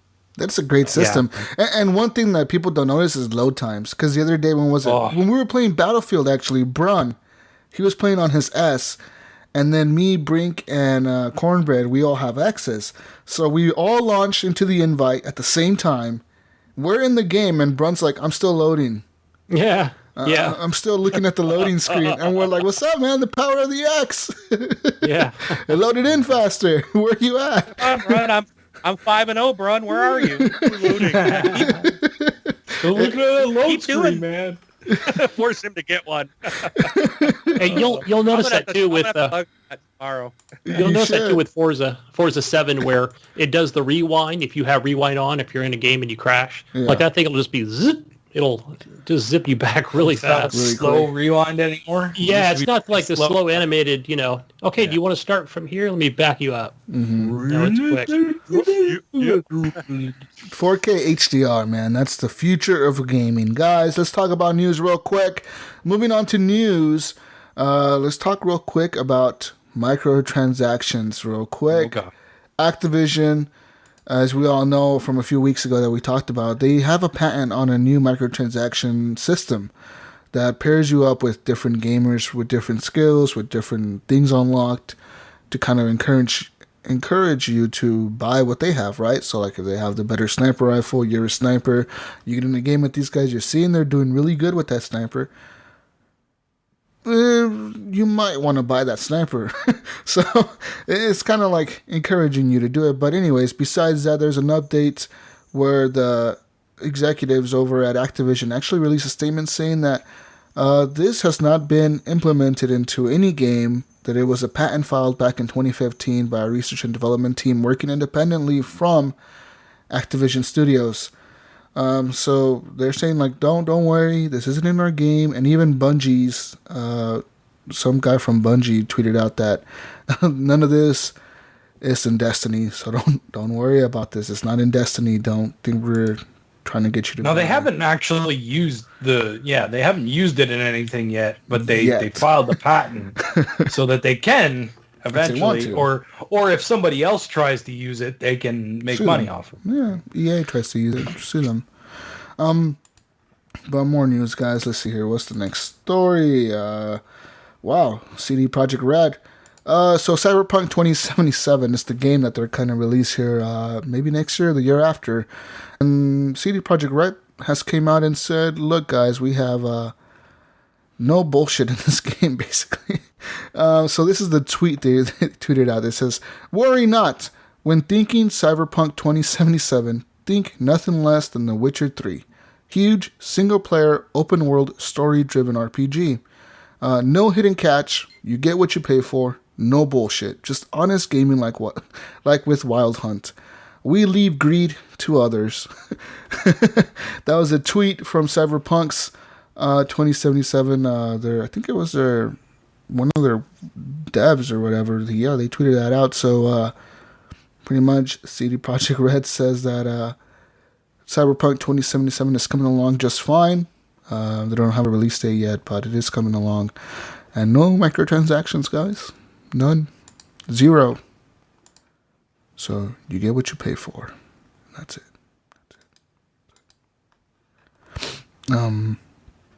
But moving on now to some Nintendo news for the Nintendo gamers in our world here. The Wii Classic controllers will no longer be manufactured by Nintendo. People are speculating that this is a move by Nintendo to get people to buy their Pro controllers that are coming out now that are like $70 or whatever. Because people are buying the Wii controllers and using those as like a Pro controller on their Switch or whatever. And they're thinking like, oh, well, you know, now Nintendo's like, well, you can't use those controllers anymore. They're discontinued. They stopped manufacturing them. So we'll see what happens with that. I'm pretty sure you can find these used or something on eBay or GameStop or anywhere else, really. But yeah, if you're looking for Wii controller like those, yeah, what I mean, Wiimotes. The Wiimotes, yeah. Like the Wii gamepad thing. Yeah, nothing uses it anymore. It's just Wii U and we used it. Yeah. So I mean, it makes sense for them to get rid of it. They're not using that anymore, guys. But let's talk about more loot box news and microtransaction systems. More and video loot boxes. Games.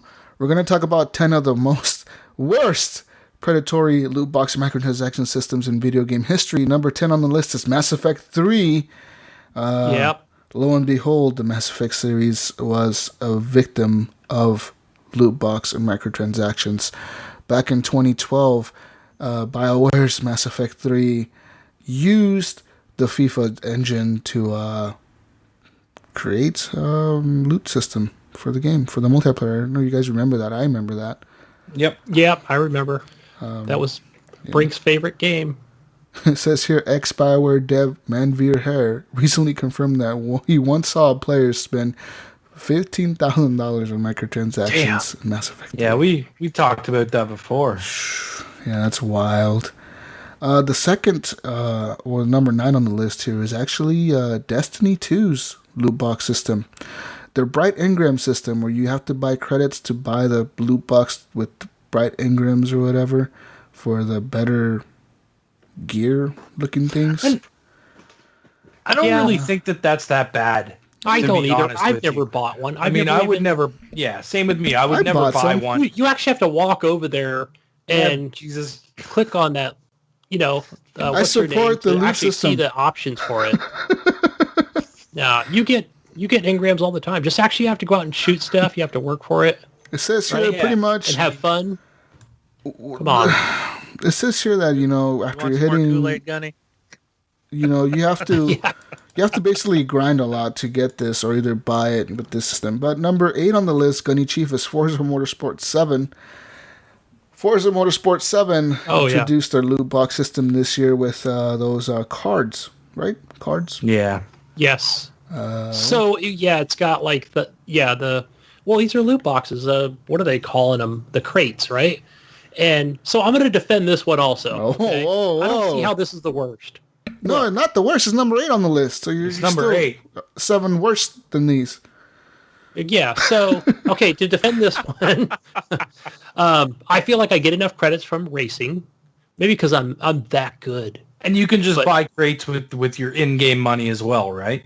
Yeah. So the money you earn from the races, you buy these crates, and I kind of like how they have it set up where it's set up for mods, which basically a mod is just a challenge. It's just a stupid name for it.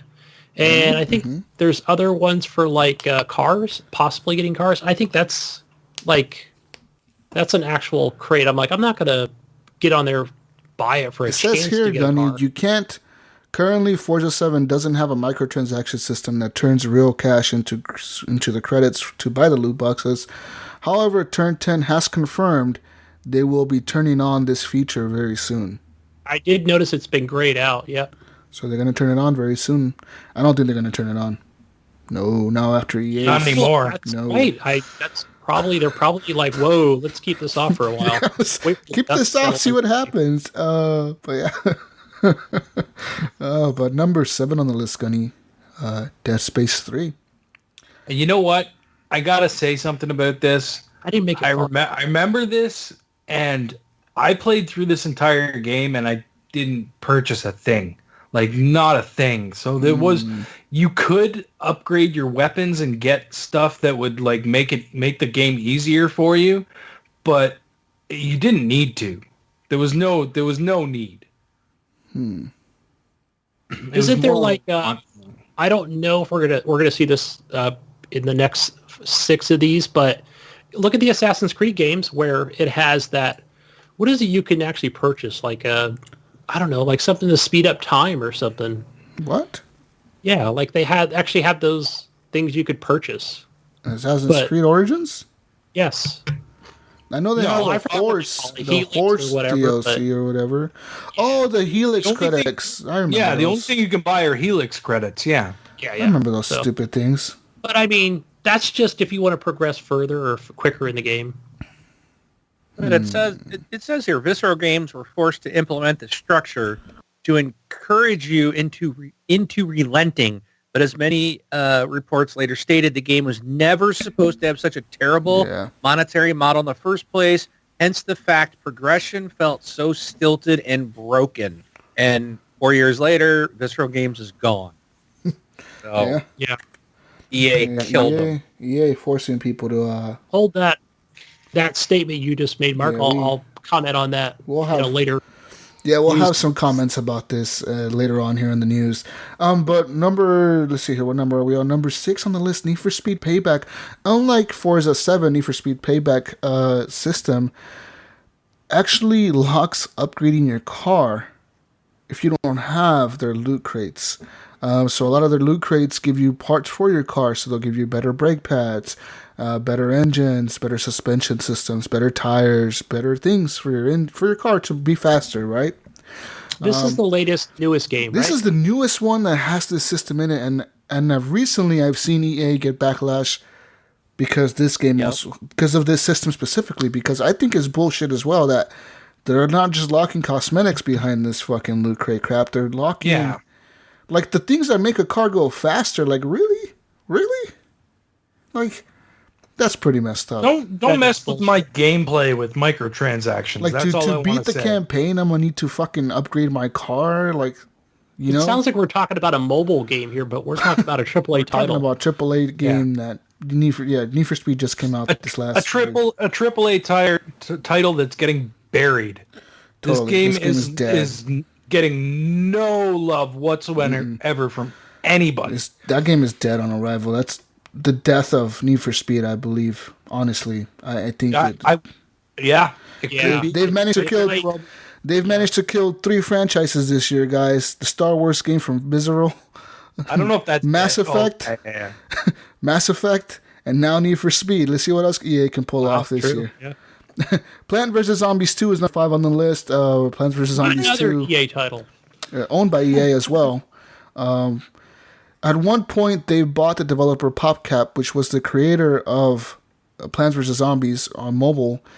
The guy who actually created Plants vs. Zombies was fired from PopCap Games because he disagreed at a point in time when EA was making Plants vs. Zombies 2 and the game for the Xbox. Remember Plants vs. Zombies, the first game?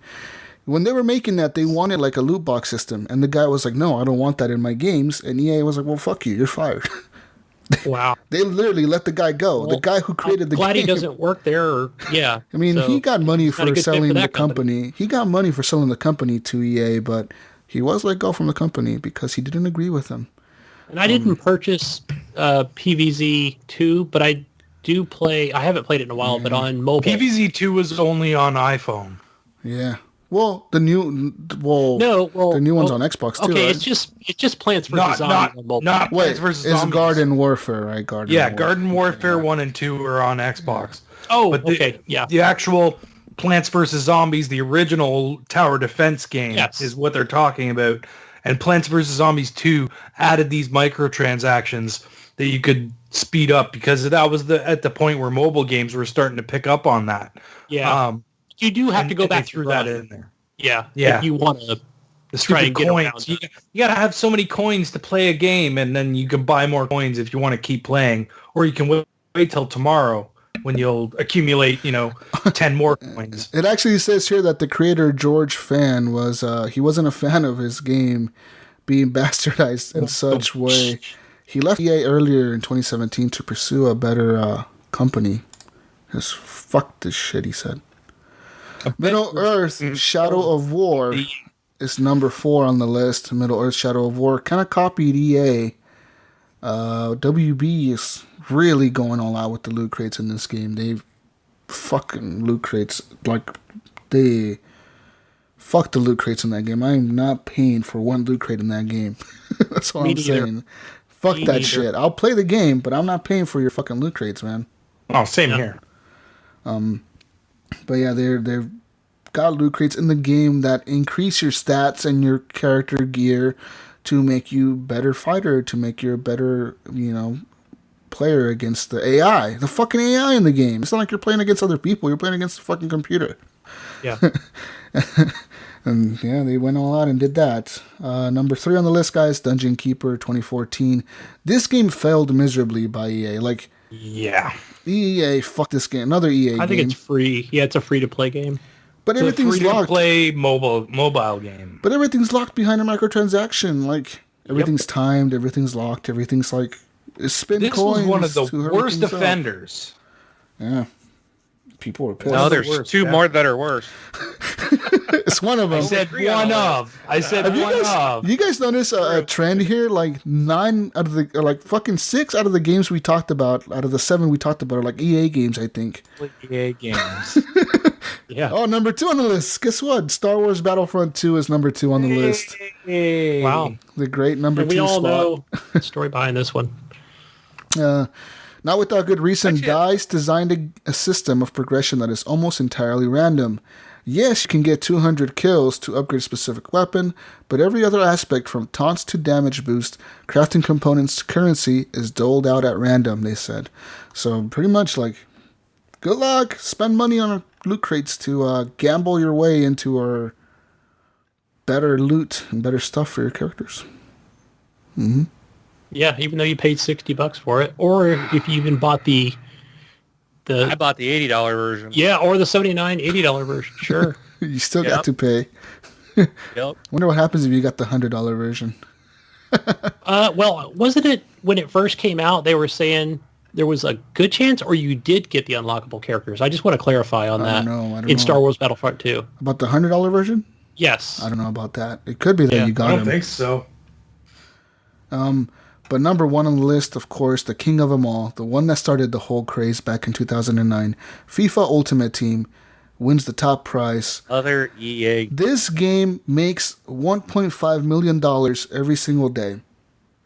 FIFA's Ultimate Team debuted back in 2006, 2007 in a game called UEFA Champions League, which was a soccer game, which EA didn't renew the license to that game in 2009. They actually moved on with FIFA only. They used to have another soccer game because they had the 2 licenses. But UEFA was the first game that had the Madden Ultimate or the FIFA Ultimate Team on there, where you buy the card packs, you get the players, you got the bronze, the silver, and the gold packs. But now, ever since then, FIFA Ultimate Team is the number 1 revenue generator for EA, and you can tell why. $1.5 million a day. It's a lot of money. That's a lot. And folks, this is where it all started. Yes. This is 2006 is when this game came out. But mind you, the Championship League game, I don't think you could pay real money. I don't think they brought the real money thing in until it got brought into FIFA. Yeah. It was always an in-game currency where you would buy the packs and get it. And then once it was brought into FIFA, you could purchase with real money your card packs. Yep, that was in 2009. It was fucking crazy. Like, I watched the video today on this shit, and it's like mind-blowing. Boom, it blew my mind how EA has done this for the last 10 years, just about. And their company, like, the value of EA itself has risen like 40% in the last 5 years alone. As a company in stock has risen 40%. But now what's happening?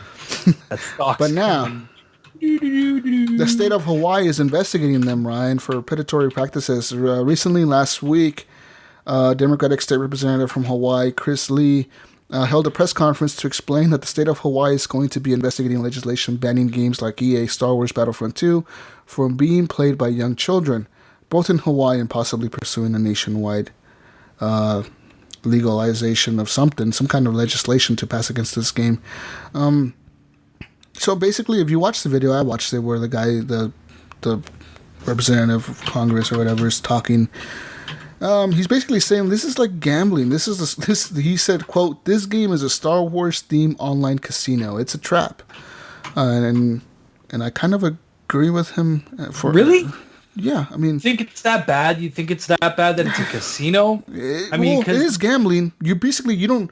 The whole point of EA's system is to not let you know what you're gonna get. Yeah, but gambling consists of you pay money to get money in return. You're paying money for an item and you're getting that item. You just don't know what item you're gonna get. Right. It's kind of like going to the grocery store, right? Mm-hmm. And you walk outside the grocery store and you see one of those machines where you can put a quarter in and you spin it and you don't know what you're gonna get, but something's gonna pop out and you're gonna get something. You don't know if you're gonna like it or not. Do you consider that gambling? I don't really. No, not really. Okay, right? It's sort of the same. Kind if you think about it. It's blurring the lines. Yeah. But it's I think it was Belgium or some country in European, actually I think it was today or yesterday, there was a news article that they were looking into this loot crate issue. It actually is Belgium. As a gambling. The next article and they stated it's not, that they're not. I don't think it was. I know Belgium's looking into it. I can't remember if they're the ones that came out with their answer, but somebody, I apologize, I don't remember which country it was. I read it earlier today. They stated it was not gambling, so their agency wasn't going to do anything about it. But they stated it was blurring the lines because of the electronic stuff. Yeah. I'll see if I can find that article. So I can at least get the country. It says here that Belgium, this is my next article, Belgium is moving forward saying that the mixing of money and addiction is gambling. Mixing gambling and gaming, especially at a young age, is dangerous for the mental health of a child. They say that they're trying to get this, regulations passed in Europe, but they have to go through the European Union, which is a lot harder than it seems, guys, because they have to go through all the countries in Europe that are in the European Union and get it banned. Like they all have different laws and whatnot, so it's really... It was the UK Gambling Commission. This story was today. Yeah. The UK Gambling Commission said since the prizes unlocked in loot boxes are usable only in the games in which they're won and can't be cashed out, they don't fit the bill for licensable gambling activity. They don't fall under the umbrella of illegal gambling. The commission has still expressed concern over the practice in games. So, yeah, I mean, geez, well, where do we draw the line here? Because I'm just thinking of trying to think of what game it was where it had the slot machines in it. Borderlands 1 and 2. Yeah, I know, but I think you just spent like the in-game bucks for it, right, Ryan? Yeah, if that was all in-game currency. You couldn't. It was in-game currency or the golden keys that you got from following people on Twitter and stuff like that. You could never pay real money to unlock a crate. Yeah, so I'm just concerned about that because I wouldn't want the government to come in and go, well, it's a slot machine. Even though you're using in-game currency, the law is the law. We're just going to put a stop on it. So I don't want to come out and say, yeah, this is gambling, that's gambling, and just have it all regulated. Well, what the legislator the representative in Hawaii is trying to say is that, we have laws against people gambling under the age of 21 nationwide in the United States. I mean, I don't know about other countries, but here in the U.S., you can't gamble if you're under 21. Like in a slot machine, you can buy lottery tickets, but you can't gamble if you're under 21. No, you shouldn't be able to buy lottery tickets either. You can. What is it? Is it 18 or 21? 21, right? You can, but not legally. You're not supposed to. And in the United States, you can. In Oregon, you could buy tickets as if you're 18. Really? You could buy like a scratch ticket or a ticket? Yeah, I think California. Is it 18 or 21? Something like that. But slot machines are 21. The slot machines are 21. And some countries are saying this is gambling. Some countries are saying it's not gambling. Like the UK said it's not gambling. I mean, other countries are saying it is gambling. I don't know how this is going to end up, guys. Because I watched the video earlier today. This started in 2009 with FIFA's Ultimate Team that was implemented with real money in 2009, and the guy who said to do it was the executive producer of the FIFA 2009 game, Andrew Wilson, which is now the CEO of EA.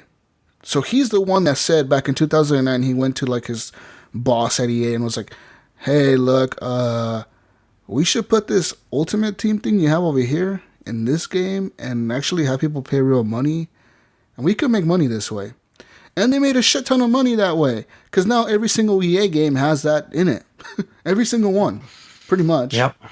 There's like not one EA game that you can name that doesn't have it. Even Star Wars has it. Fucking Battlefront. and looking at this, during a meeting, Amy Henning, the lady who was heading up the game over at Visceral, she was the executive producer at Visceral for the game that they were making, Star Wars. During the meeting, she was asked, quote, FIFA Ultimate Team generates $1 billion a year. Where's your version of that in this game?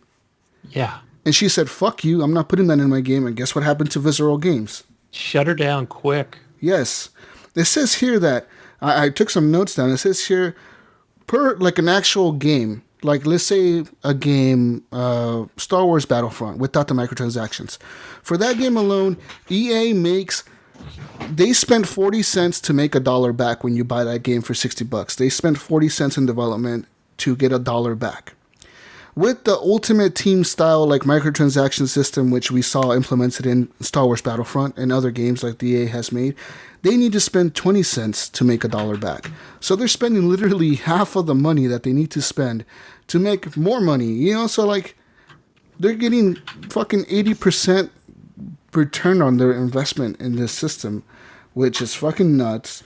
And it says here on this thing that I watched that if you take inflation into account from back in 2009 to now, and development costs for video games, you know how people always say like, well, video games cost a lot of money to make. EA spends $300 million less making video games now than they did back in 2009 for the fact that they're making so much fucking money with this microtransaction system. It is nuts to me how this whole shit works. I mean, EA is I feel like they deserve what they're getting at this point because they pretty much kind of invented the system. Yes. Back in 2007, they invented it. They created this. And they were smart. Andrew Wilson, granted he's the CEO of EA now. There's a reason why he's the CEO. He made them a shit ton of money. And he's still making them a lot of money. And now that system has been implemented in every game. I mean, think back to Mass Effect 3. When we first saw this in Mass Effect 3, what were your guys' thoughts? What were your thoughts? I mean, did you spend money in Mass Effect 3 to buy the loot crates? Did you? I didn't buy them. I didn't buy them. I think I just fell off of that game. I mean, after I finished 3, I think I was done with it. Played multiplayer a few times. I saw those loot crate, whatever things you could buy. I was like, it's all right. I wasn't even into the multiplayer that much. Yeah, I mean, I never spent any money on it, but I know people that did, and there's obviously people that spent $15,000 on it. I mean, looking at the chat right now, Alan maybe says that back in 2015 he says in 2016, he spent over $400 on FIFA Ultimate Team. Wow. That's $400 on top of the game that he paid for, $60. Or if he got the better edition, he paid $80 for it. And then he spent $400 on top of that. You know what I mean? Like, these companies are getting their money back left and right. But at the same time, whose fault is it? I mean... Yeah. You know what I mean? Who's spending the money? But back to Mass Effect... Sorry, go ahead. I was going to say, back to Mass Effect 3, I was a little ticked off about they wanted me to pay the $10 to unlock the beginning story of that game. I was like, screw you, I'm not giving you 10 stinking dollars. What do you mean, $10? Yeah, they had like a prequel to show something in Mass Effect 3. That was $10. That was if you didn't play the first game or the second game, right? No. This was totally something separate. It was like something that tied into Mass Effect 3. It wasn't like super important to the story or anything. Yeah. No, it was really important to the story. Yeah, I was mad. It was a character in Mass Effect 3 that you wouldn't get unless you pre-ordered. If you pre-ordered it, you got it for free. Yeah. I remember this guy. And if you didn't pre-order, you had to pay $10 to get it. It was like the lizardy dreadlock It was release day. It was on release day that DLC was made available as well. Yes. I never paid for it. I was mad. I was like, and I remember all it unlocked was like 20 megabytes on the game or something like that. It was like a 20 megabyte download. That's the thing. It's in the game already. The storyline that you went down had a lot to do with what was going on, right? Mm-hmm. Like if I remember correctly, there was a big thing about that character and the story arc that you would go on with him that would like have a lot to do with the story in the end, you know? And a lot of people missed out on that and didn't even know it was there. Anyway, sorry, Wing. I interrupted. Well, I want to... No, you didn't. Jesus had made a comment on whose fault is it anyways? Yeah. You know, and I think you were alluding to the fact that it's our fault for buying the stuff. I don't fully agree with that. I say, yes, we play a part because as a consumer, if we're going to buy it and they're going to make $1 bajillion, they're going to continue that trend. Exactly. But they started that trend. They put it out there and they said, if you want to win, you've got to pay more money. And I'm kind of irritated at the whole Battlefront 2. So again, I said before, I'm loving the game. It's great. For what it is and all that part, I love the game. On the loot box side, the progression side, I'm pissed off. I'm really mad. Yeah. I don't like it because what they have done is said if somebody... I paid $80 for it. I bought the most expensive digital version I could. And I find out that I don't even get the whole game. I can't play as Darth Vader, as Darth Sidious, as Luke, as Leia, as Chewbacca. I think those are... I think there's one more. Maybe... I've got Solo. I think there's a few that are unlocked from the beginning. I think there's a few that are unlocked. But Darth Vader is locked. 5 or 6. Yeah. Yeah, he's locked. I just unlocked him the other day. So I had to get 15,000 credits, which takes me a long time. It took me since I've had this game. He's the first one I've unlocked. And I had to stop buying the loot crates, right? With to your save game up credits, your money, right? Because it's like, well, wait a minute. I need to... So you... Okay. Ugh, I'm all frustrated. It's okay. You get these credits for playing. You get very few credits for playing. Also, if you go into arcade mode, once you've played and completed, I think 5, I think is the max, you don't get any more credits. They'll tell you you can start earning credits in 15 hours. So they've locked out how many you're allowed to do, even though you're playing the game that you paid full price for. Bullshit. They're not going to let you get any more credits. Why? It doesn't make any sense.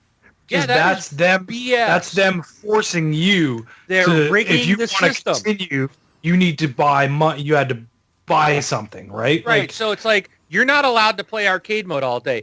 I enjoyed it. I'm trying to get 3 stars. Why can't I get credits every time I actually complete?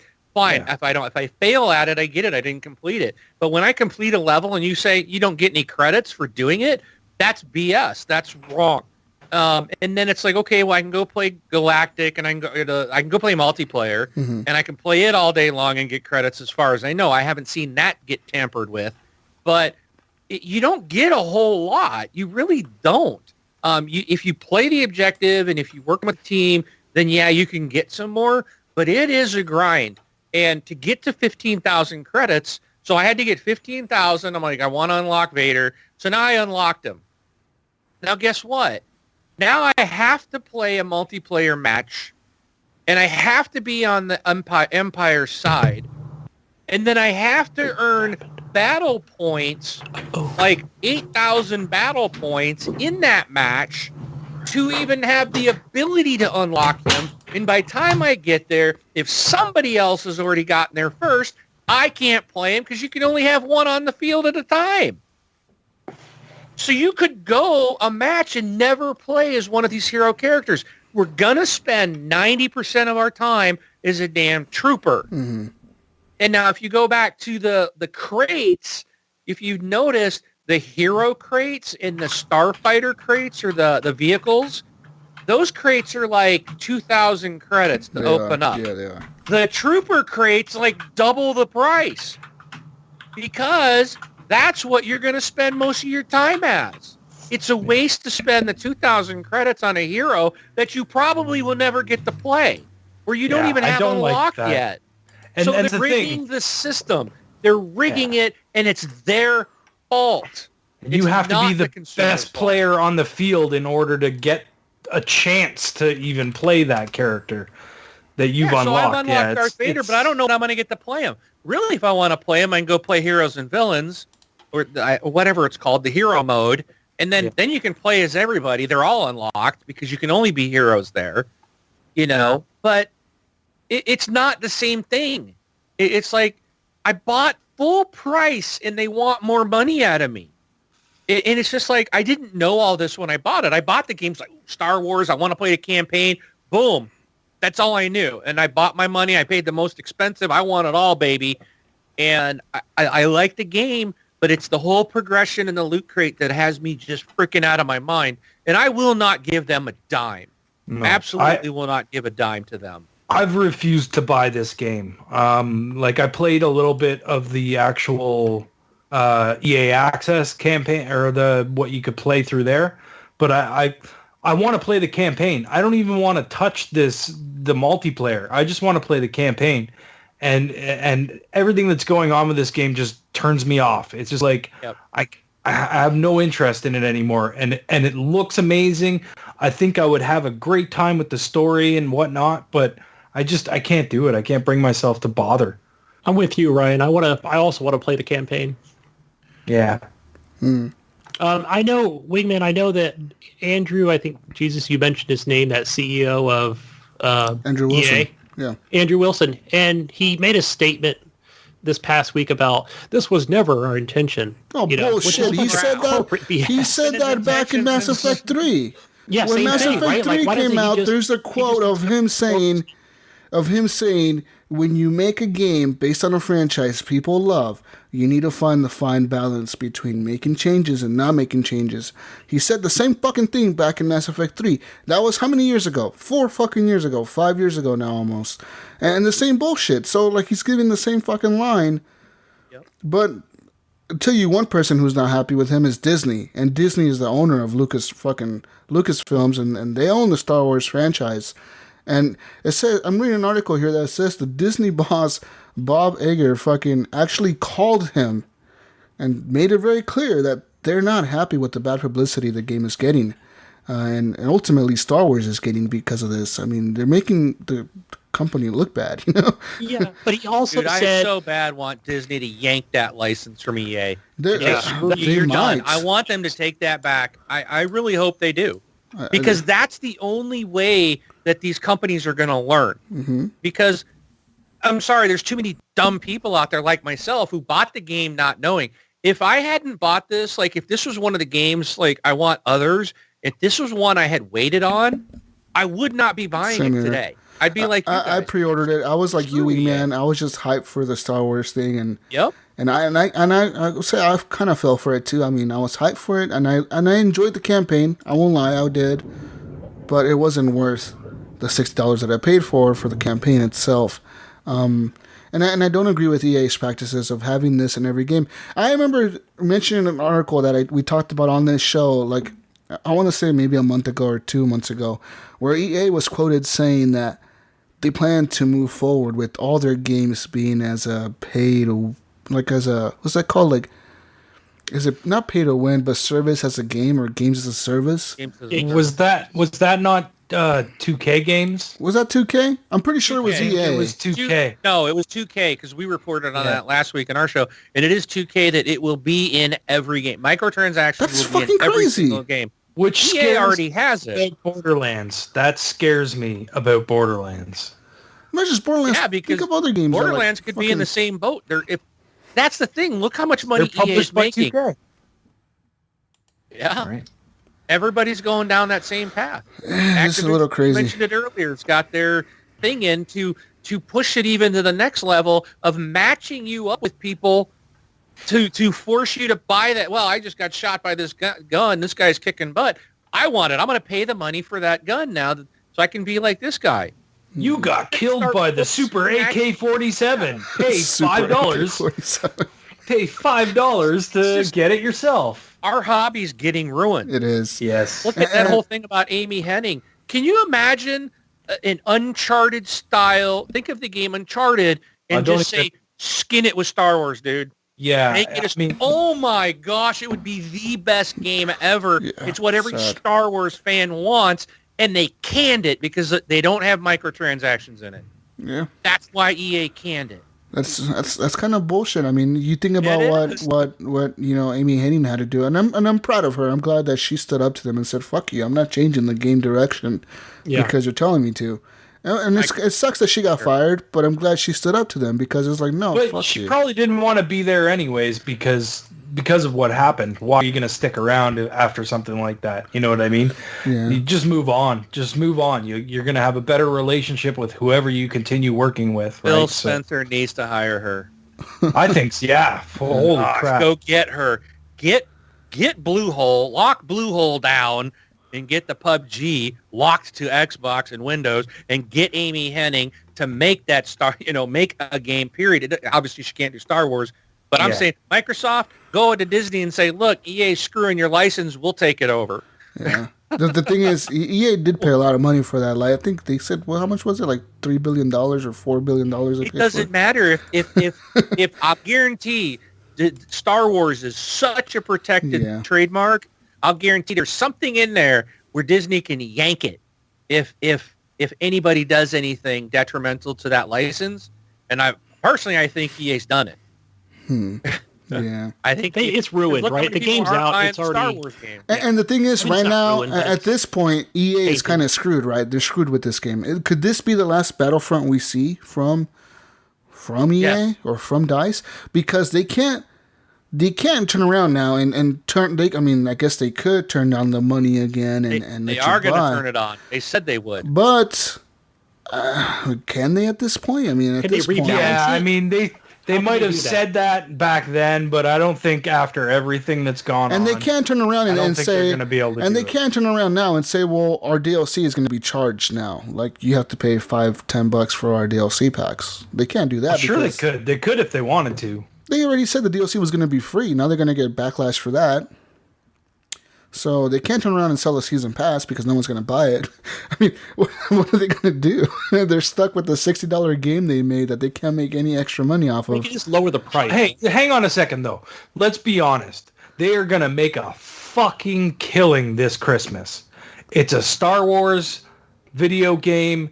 Mom and dad, they don't know about this microtransaction crap. They're going to buy it for all their kids. Every kid's going to own this game. It did hit CNN and Fox and Good Morning. Big news. It's not something, the story did hit. Something that's going to get to that audience, really. No, but you know what? It could, because when it's on CNN, Fox News, and MSNBC, whatever, you name the news. It was on there. When it's there, then that's when the parents are hearing it. And the thing is EA is getting nailed right now. Battlefront 2, Need for Speed Payback, and FIFA 18 everybody's in an uproar over those three titles right now for the same thing. You know why I didn't buy Madden 18 on this sale? That's huge news. Well, the reason I didn't buy Madden 18 on the Black Friday sale, which I was going to because it was $30 or whatever, because I know I want to play Madden Ultimate Team, and I know it has the stupid microtransaction card pack bullshit crap where they make you pay money for. And I know there's people in the community that tell me, well, you're playing the game wrong. Am I really playing it wrong when I get on there and I'm getting my fucking ass kicked by another player that has Tom Brady and fucking Ezekiel Elliott and all these fucking players that are like rated 95 or higher on his team because he paid money for the card packs, and I'm getting my ass kicked. I go and I buy those card packs and I don't get anything, so I buy more card packs. I don't get anything again. I buy more card packs. I get Tom Brady, and I'm like, okay, now I need Ezekiel Elliott, so I buy another card pack. That is bullshit. Yep. That's bullshit. Yeah. And they control how often you're going to get that stuff. Yeah. You don't get to see. They know what you have. Yeah. They know what you have. There's some more duplicates. That's another thing. That's the worst. Duplicates. Wild about freaking duplicates. Yeah. Come on, you got it. I get them all the time in Battlefront 2. Yep, same here. I pay 4,000 credits you for have a a box. duplicate. They give you a bunch of duplicates. So what do? They're like, okay, we'll give you like 200 credits. Yeah, here's 200 credits for your duplicate. So I just threw away almost 4,000 credits. I exchanged 4,000 credits for 200. Whoa, exactly. What the hell? Yeah, that's bullshit. Yeah. It's stupid, and I hope EA pays the price for this.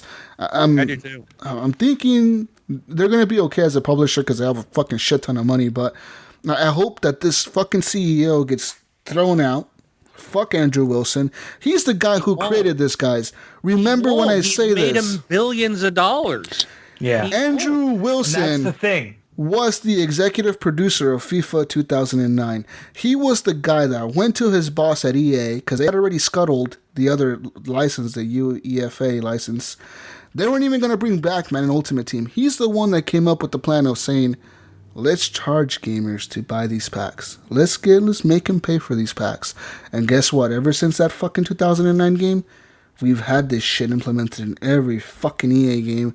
And every other game has followed suit. And that was before the iPhone craze and before the smartphone craze, before the app craze, really. I mean, yeah, you can argue the iPhone was out, but were there really a lot of games on there? Like, people were not really... No, this had nothing to do with the mobile. Yeah, this is all them. EA created this shit. Mobile kind of pushed it to another level and made game timing and all that devs shit. Realize that it works. You know what I mean? Yeah, but you know what? I have no problem with it if it's a game that's free or costing 99 cents. Mm-hmm.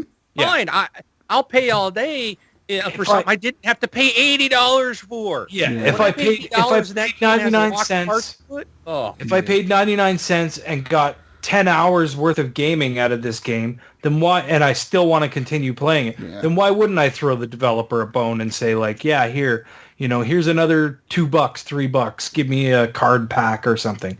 But that is the start of it. You know what I mean? Like, it's like, oh, they can do that. Okay, they want that. So let's see how much further we can push the line. Oh, we can push it that much further. Okay, let's see how much further. We can put this in AAA games? Yeah. Hang on a second here now. This worked in Mass Effect? Like, yeah, you know what's going to happen? Right? You know what's going to happen? Whoa, some guy spent $15,000 on one train. Oh, wow. All right, let's do this.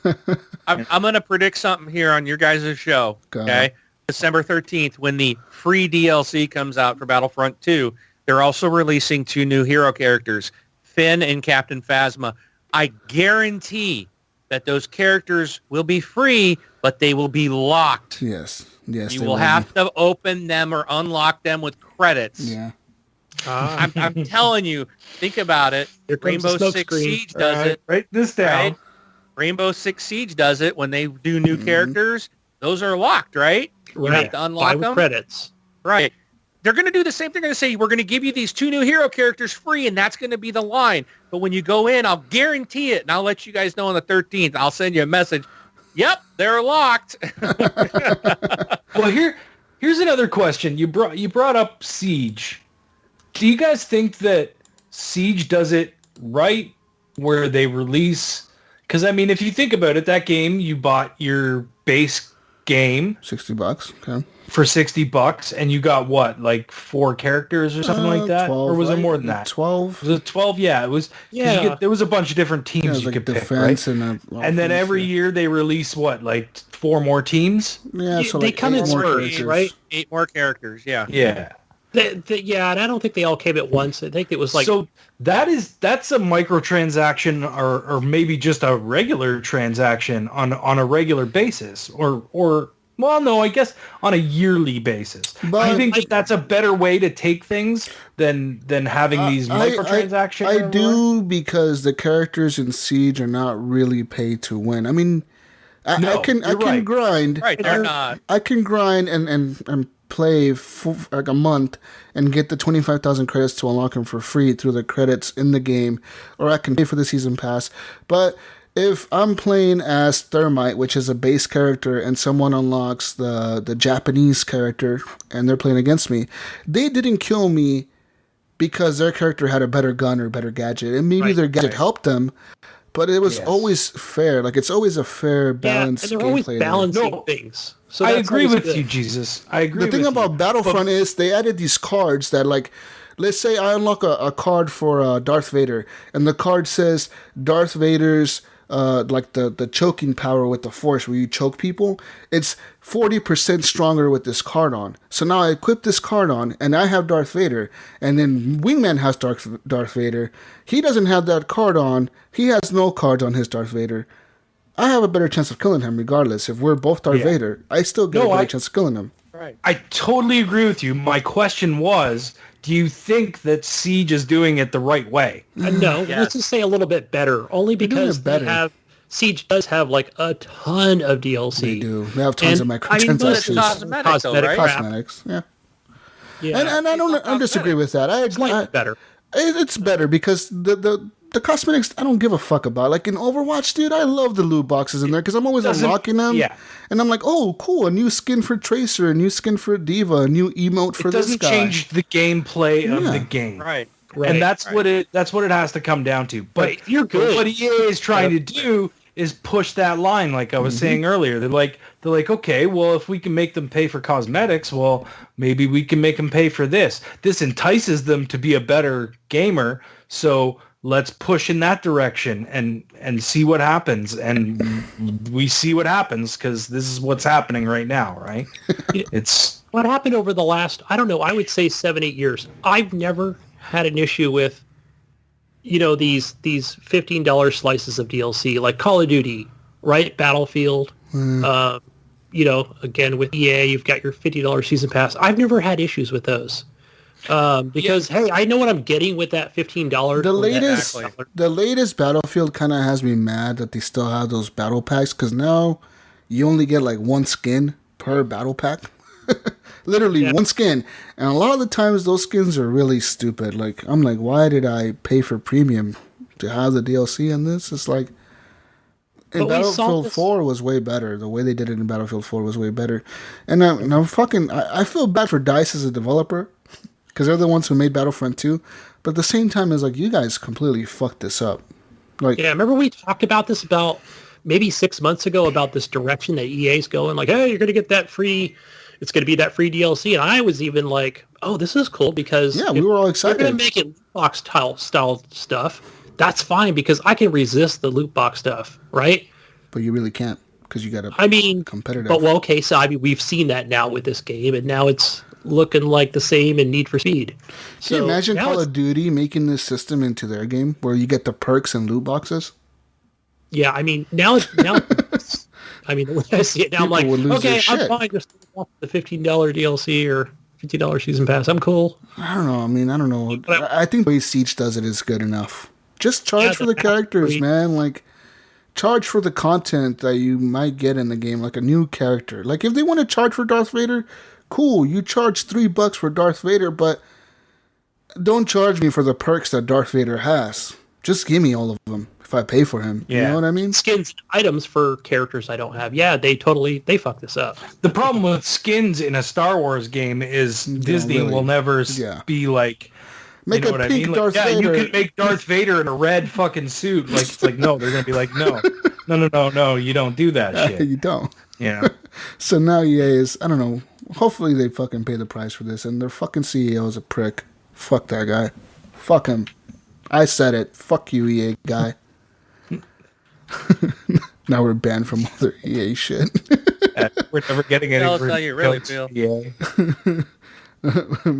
But guys, moving on now. Microsoft is being sued over the HoloLens patent infringements. Microsoft's HoloLens hit a legal speed bump. The mixed reality device, which is gaining traction with businesses, is at the center of a patent infringement lawsuit filed by HoloTouch.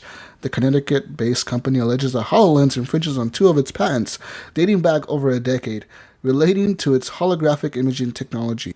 HoloTouch is now seeking a jury trial in triple damages, although a specific amount hasn't been outlined, claiming that Microsoft willfully knew about its patent technology for years.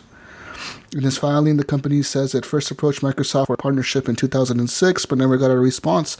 The tech giant then allegedly filed its own patent in 2013, citing HoloTouch's patent as a prior art, showing that it was aware of them. HoloTouch says it again reached out to Microsoft in 2015 and then again in 2016 to discuss a licensing agreement for the patents, to no success. We've seen the kind of financial damage, patent holders can do to big firms in the quest for cash, and it sounds like HoloTouch is about to go on a warpath. The company claims that others are also using its tech, which lets users interact with machines using holographic images. Plus, its patents go beyond the United States to encompass Australia, Canada, Japan, and the United Kingdom. So apparently this company called, HoloTouch says they own this shit. Why is Microsoft using That's this? not good. That's not good. I think we found out why Microsoft hasn't made a push to make HoloLens a bigger thing than it really is. Yeah. That's an interesting story. I mean, that sucks. It's not like Microsoft doesn't have the money to deal with this. I'm sure that they'll be able to come up with an agreement, get out of it without closing the company down or anything. But that's crazy. Wow. Yeah, we'll see what happens. Whoever owns that HoloTouch company is going to be rich real soon, I think. And the crazy part is that they're saying, they went to Microsoft in 2006, and then Microsoft said, "No, we don't care." And then in 2013, they used the art that they went to Microsoft with to file their own patent. So, they're like, "We made that, motherfucker. We made that drawing. We're the ones who designed this. You stole our idea." See what goes on with that. Interesting. But guys, more news now with PUBG. PlayerUnknown's Battlegrounds is going to get modified for China. Today, the Chinese tech giant Tencent announced it won the exclusive rights to officially release and operate PlayerUnknown's Battlegrounds in China. However, the game will have to be changed to appease the government censors. It says here, for a while, it said the game might have been banned because it deviates from the socialist core values and traditional Chinese culture and moral norms. Tencent, however, is going to have the game modified, saying it, quote, will make adjustment to the content and make sure they accord with socialist core values, Chinese traditional culture, and moral rules. And it also added that it would make sure the game offers a healthy, positive cultural and value guidance, especially for underage users. So yeah, they're gonna make it communist. Right. Yeah. I don't even know what they're saying. They're just gonna make it so that it suits the Chinese rules and regulations by the government, because that's the way they run things around there.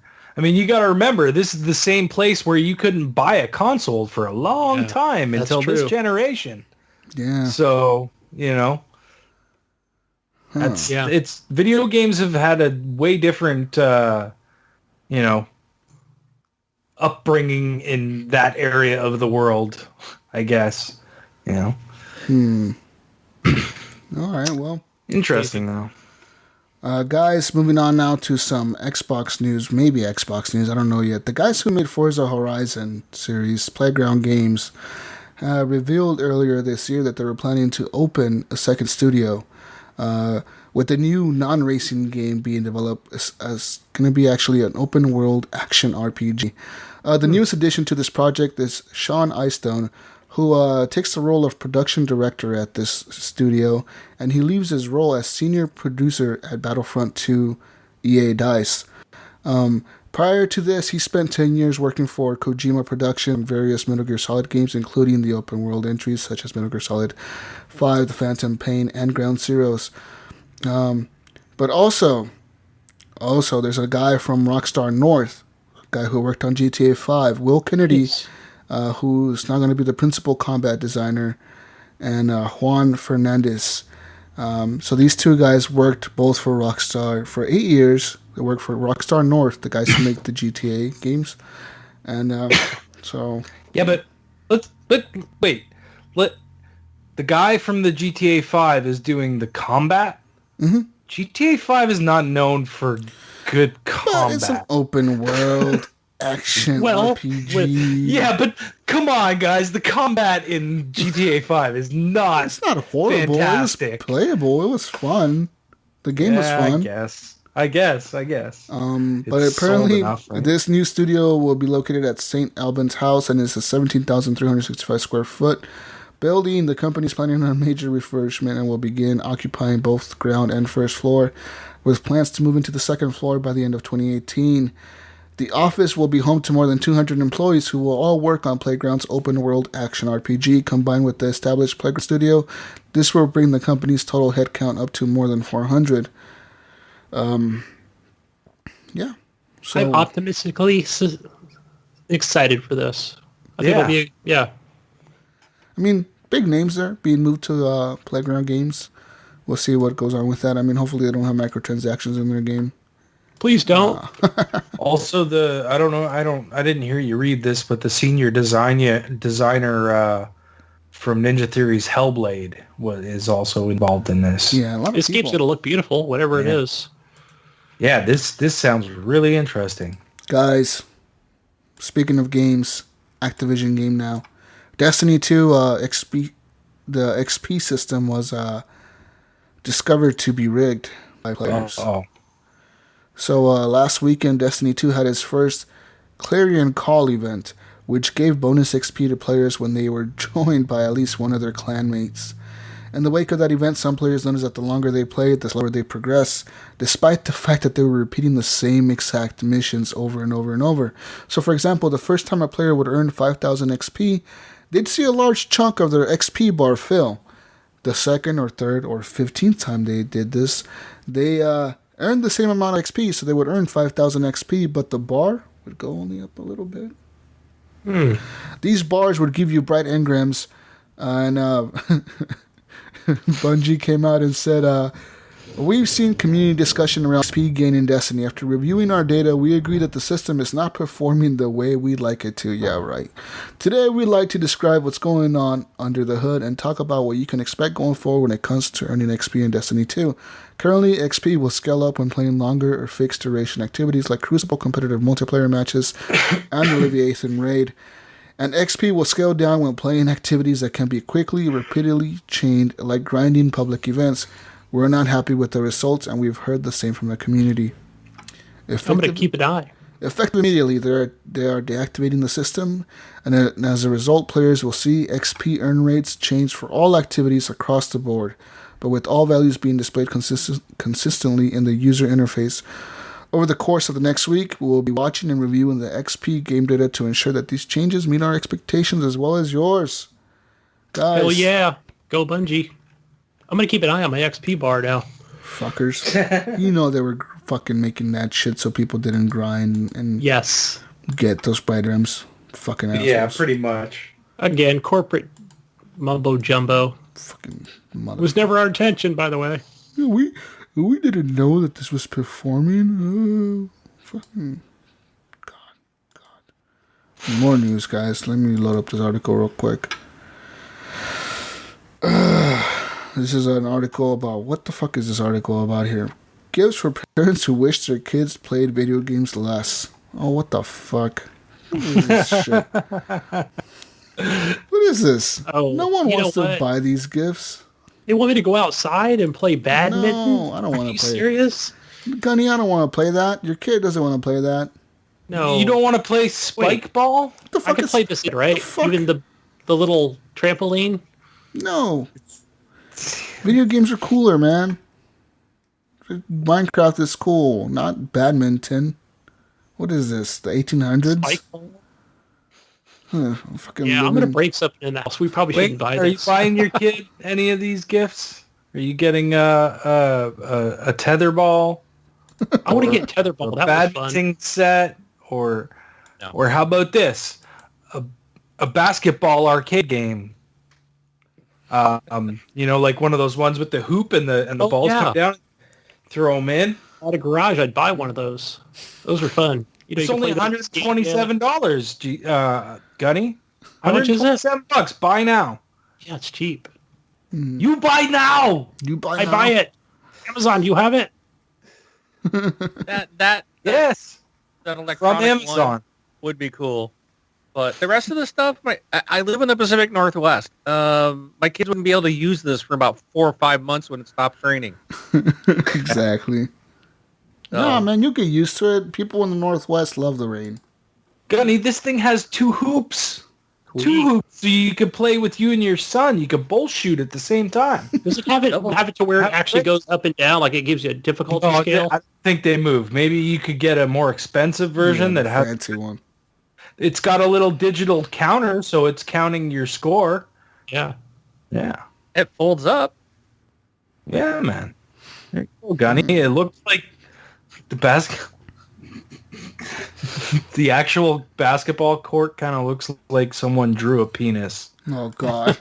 Oh, my gosh, it does. Just noticed. Yeah. Like a penis. Oh, man. man. Oh, that's terrible. Hang on. If anyone's in the chat, I will link you the Amazon thing so you can see it.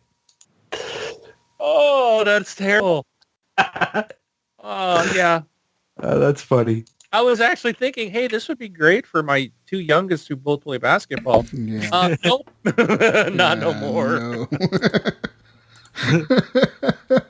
Wow. For $27, that's not bad for what it is. Like, I don't know. It's got to be cheap, though. You're going to get it and find out that it's a piece of garbage.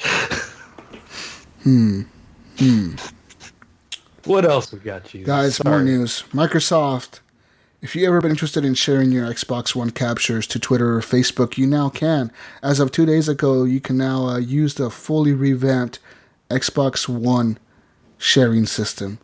Oh, sweet. I like that. If you basically hold down the share button, you can hold down the Xbox button just after recording a game clip. You'll have to wait for your content to be uploaded to Xbox Live, of course, but then the share button will appear in the list of options, and it will let you share to both Twitter, Facebook, OneDrive, Xbox Live, all that good stuff. I'm pretty sure you have to link your Facebook account. Yeah, there is an option to link it.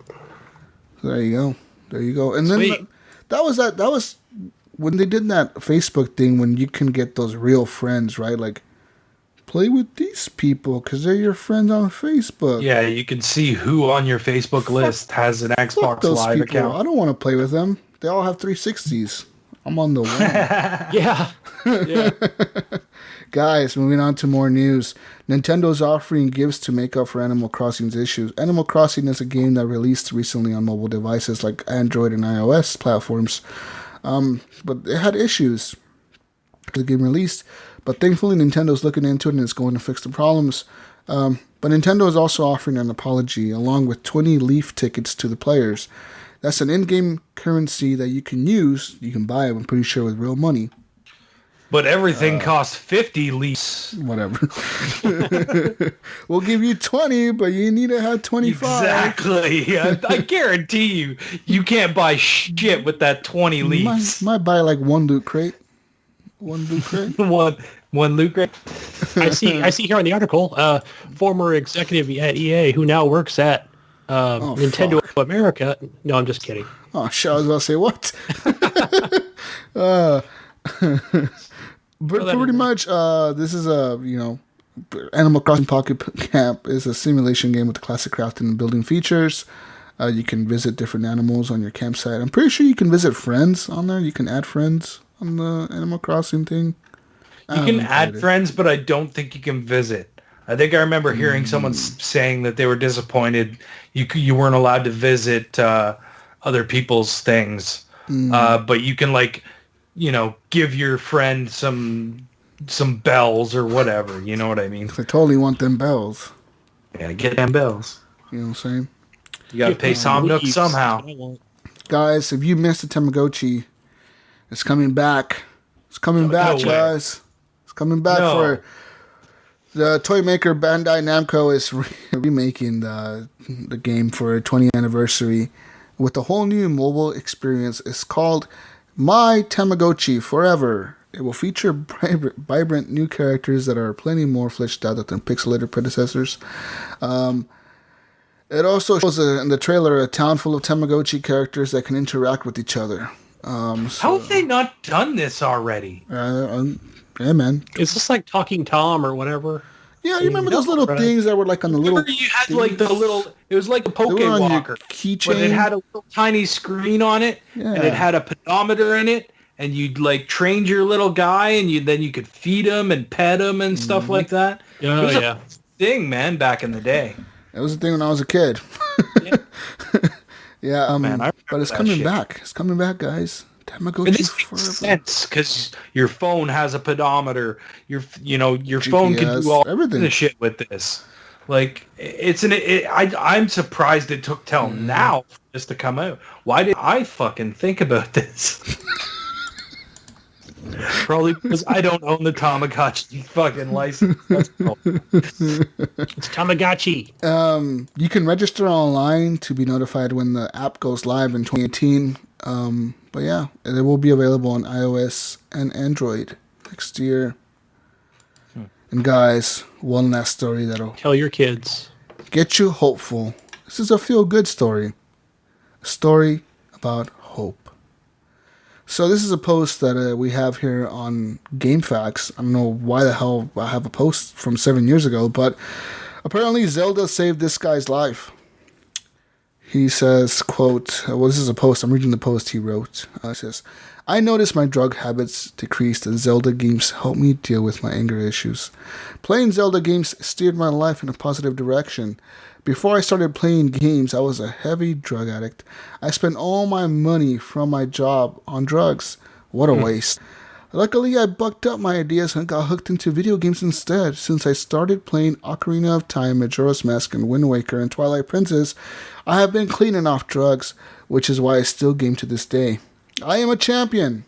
Indeed, while some people smoke drugs, attend self-help groups, or turn to God, some of life's troubled souls discover that their salvation lies within the virtual sanctity of video games.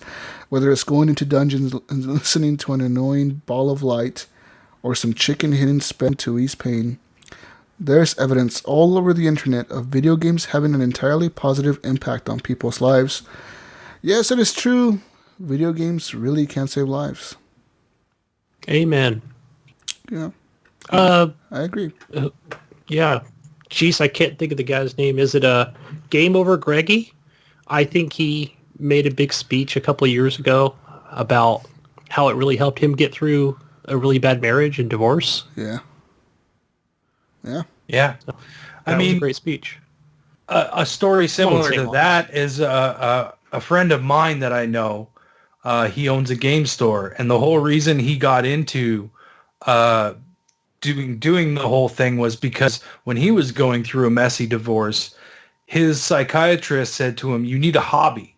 You need something to occupy your time.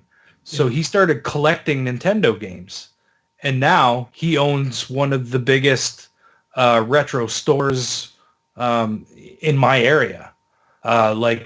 It's literally him collecting NES carts turned into him starting a business, which, got him out of this hole he's in. And now he's got a beautiful wife and 3 kids, and he's a great guy. And, that was something that sort of turned his life around and changed things, Video games can do things. They can do good things and bad things. Totally. Video games are good. They're good. I like video games. Horrible gamers agree. They gave me through some hard times. I mean, yeah. Exactly. I'm sure we can all say that. You have a shitty day at work or whatever. You absolutely pull some people's heads off and you feel better. Yeah, I feel like even with my last job and just playing on the 360, I would have tore my freaking hair out, watching TV, So coming after work, I needed something to let go. Yeah. I've been through some hard times the last few years, and podcasting and video games, man, it does it for me. Yeah. Right. My life's gotten better. Look at me. I'm podcasting because of games, right? Reaching out on social media with other gamers, talking about games. You nerd. Hey. You fucking nerd. Yeah. No, but I love video games, man. They got me through my divorce that I went through just a few years ago, actually, in 2014. I mean, yeah, so it's crazy. And it still gets me through it every day, dealing with all the stuff going on with that. But guys, let's move on now to community questions. Facebook is got a lot place to leave these questions.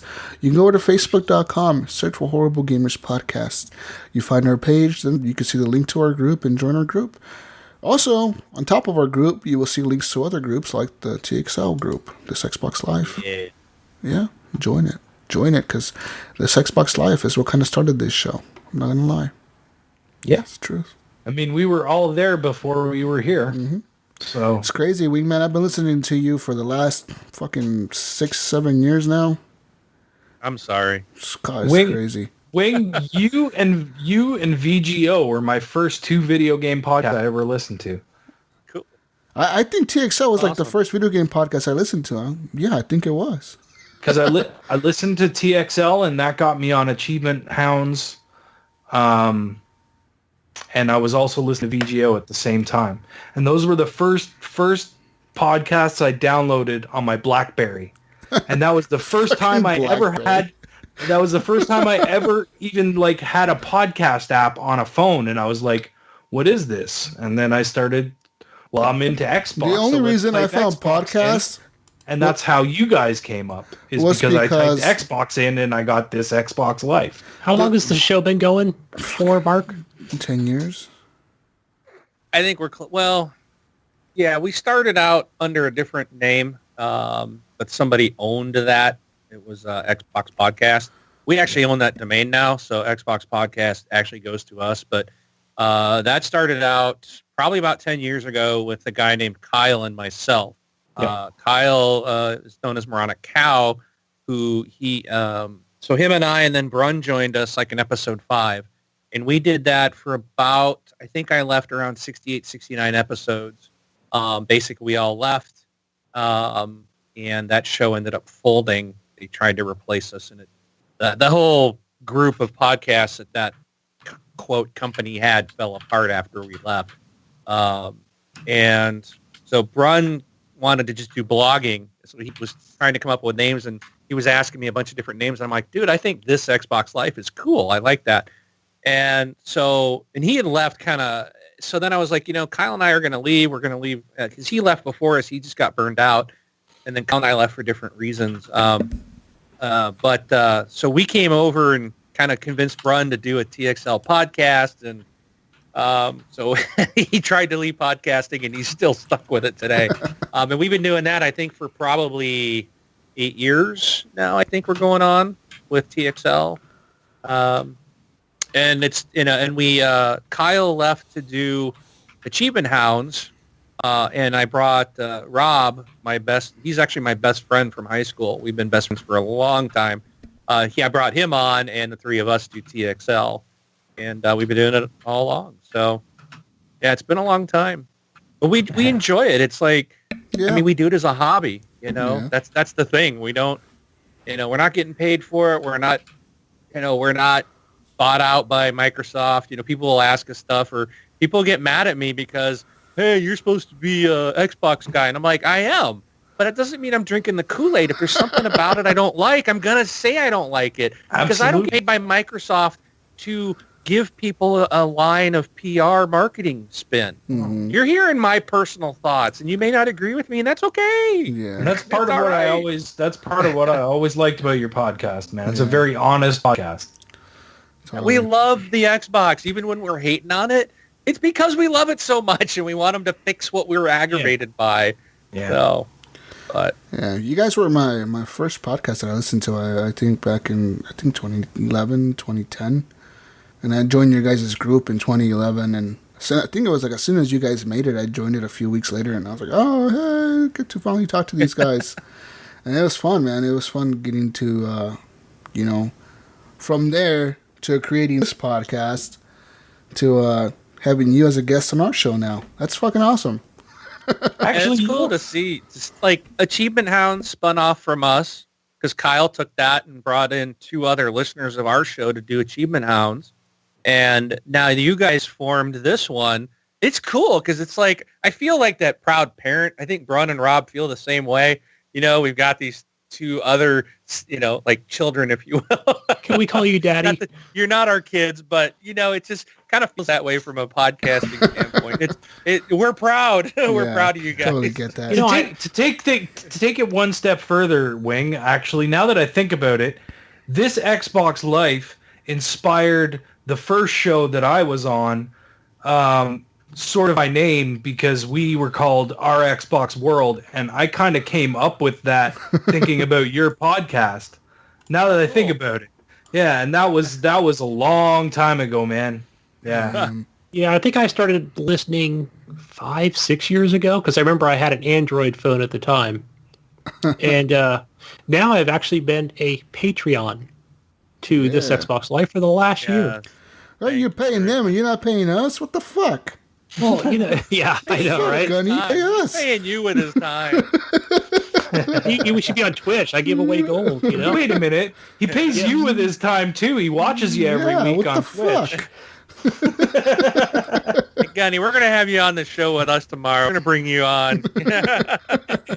I know I haven't been on that show. Yeah, I've only been on. It's been a while. Actually, guys, a fun story. If you want to hear the very first podcast I was ever on, I was so nervous, but I was on the 2013 or 2012, either the 2013 or 2012 E3 show for TXL.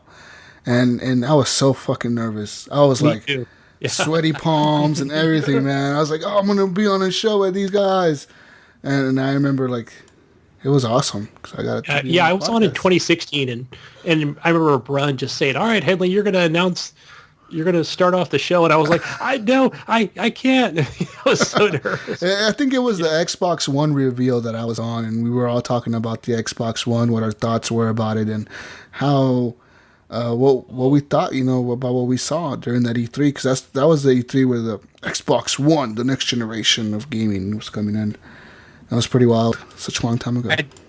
I just looked it up. Our very first episode of TXL was on August 4th, 2008. Fuck. Wow. Damn. And I want to say we have yet to implement microtransactions. 2018 is going to be a big year for us. Go to the website, thisxboxlife.com. DLC and everything. Wait a minute. Whoa. You have already implemented microtransactions. Yeah, Patreon. Wingman. You have Patreon. Patreon. You have Patreon, but I will give you more. yeah, I will give you that. You don't give anything extra to Patreon members. That's right, because even we put with you go on Patreon, you can do rewards, right? So if somebody donates $1 a month, we don't necessarily we say in the thing okay, well, you have our undying gratification, but we're not going to announce you. We still announce it anyways. And if you do $5, we announce your name on the show and say that. And then it's if you do $10, you can come on as a guest. Well, we had Dawn of Time on last week, and she's not a Patreon member. It's just kind of we want to make sure if someone's doing a Patreon that we do reward them. Yeah. And I think what we've done more is we've had Patreon-specific gifts or giveaways. Yeah. Where we've given stuff away to our Patreon, because they are actually financially supporting the show. Didn't Gunny actually win one of those? Yeah, I won that, and I bought Sniper Elite 3, and wow, that was the best game that I won that I've played this year. Right? Sniper Elite 4. Sniper Elite 4, excuse me. Yeah, that game's fantastic. But yeah, he got I think it was a $60 gift card, right? Yes. Yeah, because we gave a couple away, and we gave a couple to our Patreon people. So yeah, we do try to do that, and the money that comes into us pays for our equipment, pays for our, we just had to pay our annual hosting fees. It's not cheap. It's not free because we don't use the free podcasting stuff because they don't always work. So, it does cost money to do this. It does. Otherwise, we give it back to the communities. And we did and that's what I've always liked. That's what I've always liked about your podcast is you always give it back to the community. And I always said, even when we've talked about trying to do stuff like this with these guys, I have always said, we need to do that. You know what I mean? We need to give back to the community, whatever we take what we need to pay for what needs to be paid for, and everything else goes back to the community. Yeah. It's not really about us if we did something like that, right? Right. Yeah, and that's the same with XL. It's not our show; it's the community show. Yeah, we are open. If somebody wants to come on, shoot me a message. All you need, you just got to have a headset and a mic. You have to have a headset. I've never been on TXL. Ryan, what are you doing tomorrow?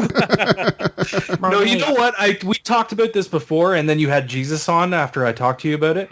But it's hard for me. It's hard for me to get on your show because you're late on a Sunday night, and I work early Monday morning. So that's the main reason. I mean, I reached out to you that one time because we had a Monday off, but I ended up not being able to do it because it was when it was Canadian Thanksgiving. I was going to come on, and then I ended up having to go for Thanksgiving dinner, so I couldn't come on your show. And then you had Jesus on.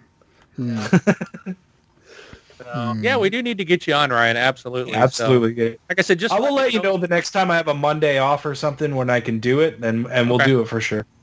Oh, cool. We got to get into these questions, guys. Yeah, we got community questions, guys. Community question time. Leave us a question over at the Facebook group. We always make a post before the show on Saturday or Friday night, and we ask for questions, and we have questions this week. Guys, I have a question from Clint, because you guys failed to put those in the notes here. I didn't see Clint put a question. Clint's questions. We can't answer your question, Clint. You shut your mouth, Gunny. Clint asked, what do you think of Disney gaming business as of late? Pulling the plug on Marvel Heroes and Disney Infinity and their handling of EA surrounding Battlefront 2? That's a question. Why did they remove Marvel Heroes? Why did they do that? The license fucking is probably expensive. Think about how much they have to... Marvel. Disney owns Marvel. And yeah, that's what I'm saying. Like, why would they... Did they take it from them? Did they charge too much money to the developer to make the game? Maybe the developer's like, we're not making enough money on these microtransactions. Yeah, free to play. That's what I'm thinking. Because it was free to play, right? Wasn't making enough money. Yeah, it was a free to play game, and you could buy characters and stuff like that. Mm-hmm. But it's weird because it did really well on PC, and it's a very Diablo-like game, where it's a top-down kind of isometric shooter. I saw my brother playing that, yeah. And it was fun, but as soon as it came to console, that's when everything kind of went to shit. It's true. Like, unfortunately, like, it came to console and that game just went. But yeah, it's weird. Like, Disney, I guess it's probably they weren't making enough money to cover the licensing fees, and it just wasn't worth it anymore. Which sucks because I don't know. I know, Jesus, you listened to a couple of shows with Anthony Gallegos on it, and he worked there. Mm-hmm. So I don't know what's going on with him. I was kind of... Seems to have some shit luck with developers. He does. He keeps... With Zombie as well, and they fucking went... These companies that don't do very well. Yeah, but to answer your question, Clint, I mean, you heard us talk about it earlier, but yeah, I think they're just totally screwing this up with Battlefront 2. And the way Disney's response to it was a good thing. I think the way they responded and they're handling the Battlefront 2 thing it's a good thing because they're telling EA, fix your shit. Yeah, but then he also, the guy from Disney also said, well, we do agree with Andrew, and we that they put a stop to these microtransactions. They want money just as much as anyone else. So if this would have worked out, don't doubt for a second if this would have worked out that Disney would have been like doing this too. Yeah. You know what I mean? Like, they're not the, like don't.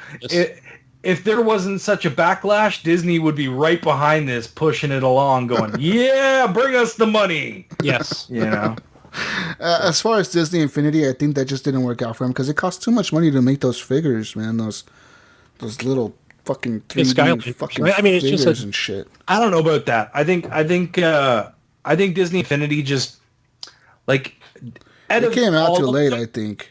Yeah, out of all of them, you think Disney Infinity would have worked the best because it had the Disney characters, and who doesn't want to buy figures of Disney characters, right? Like everyone and their kids, they want this. But and shit. He just said it came out at the wrong time. It came out at the tail end of all this stuff. You know what I mean? Like the Toys to Life stuff wasn't it like 2015 or something, or 2016 when they came out? It came out very late. No, I think there was no. Skylanders had already come out, I believe. Yeah, Skylanders was out.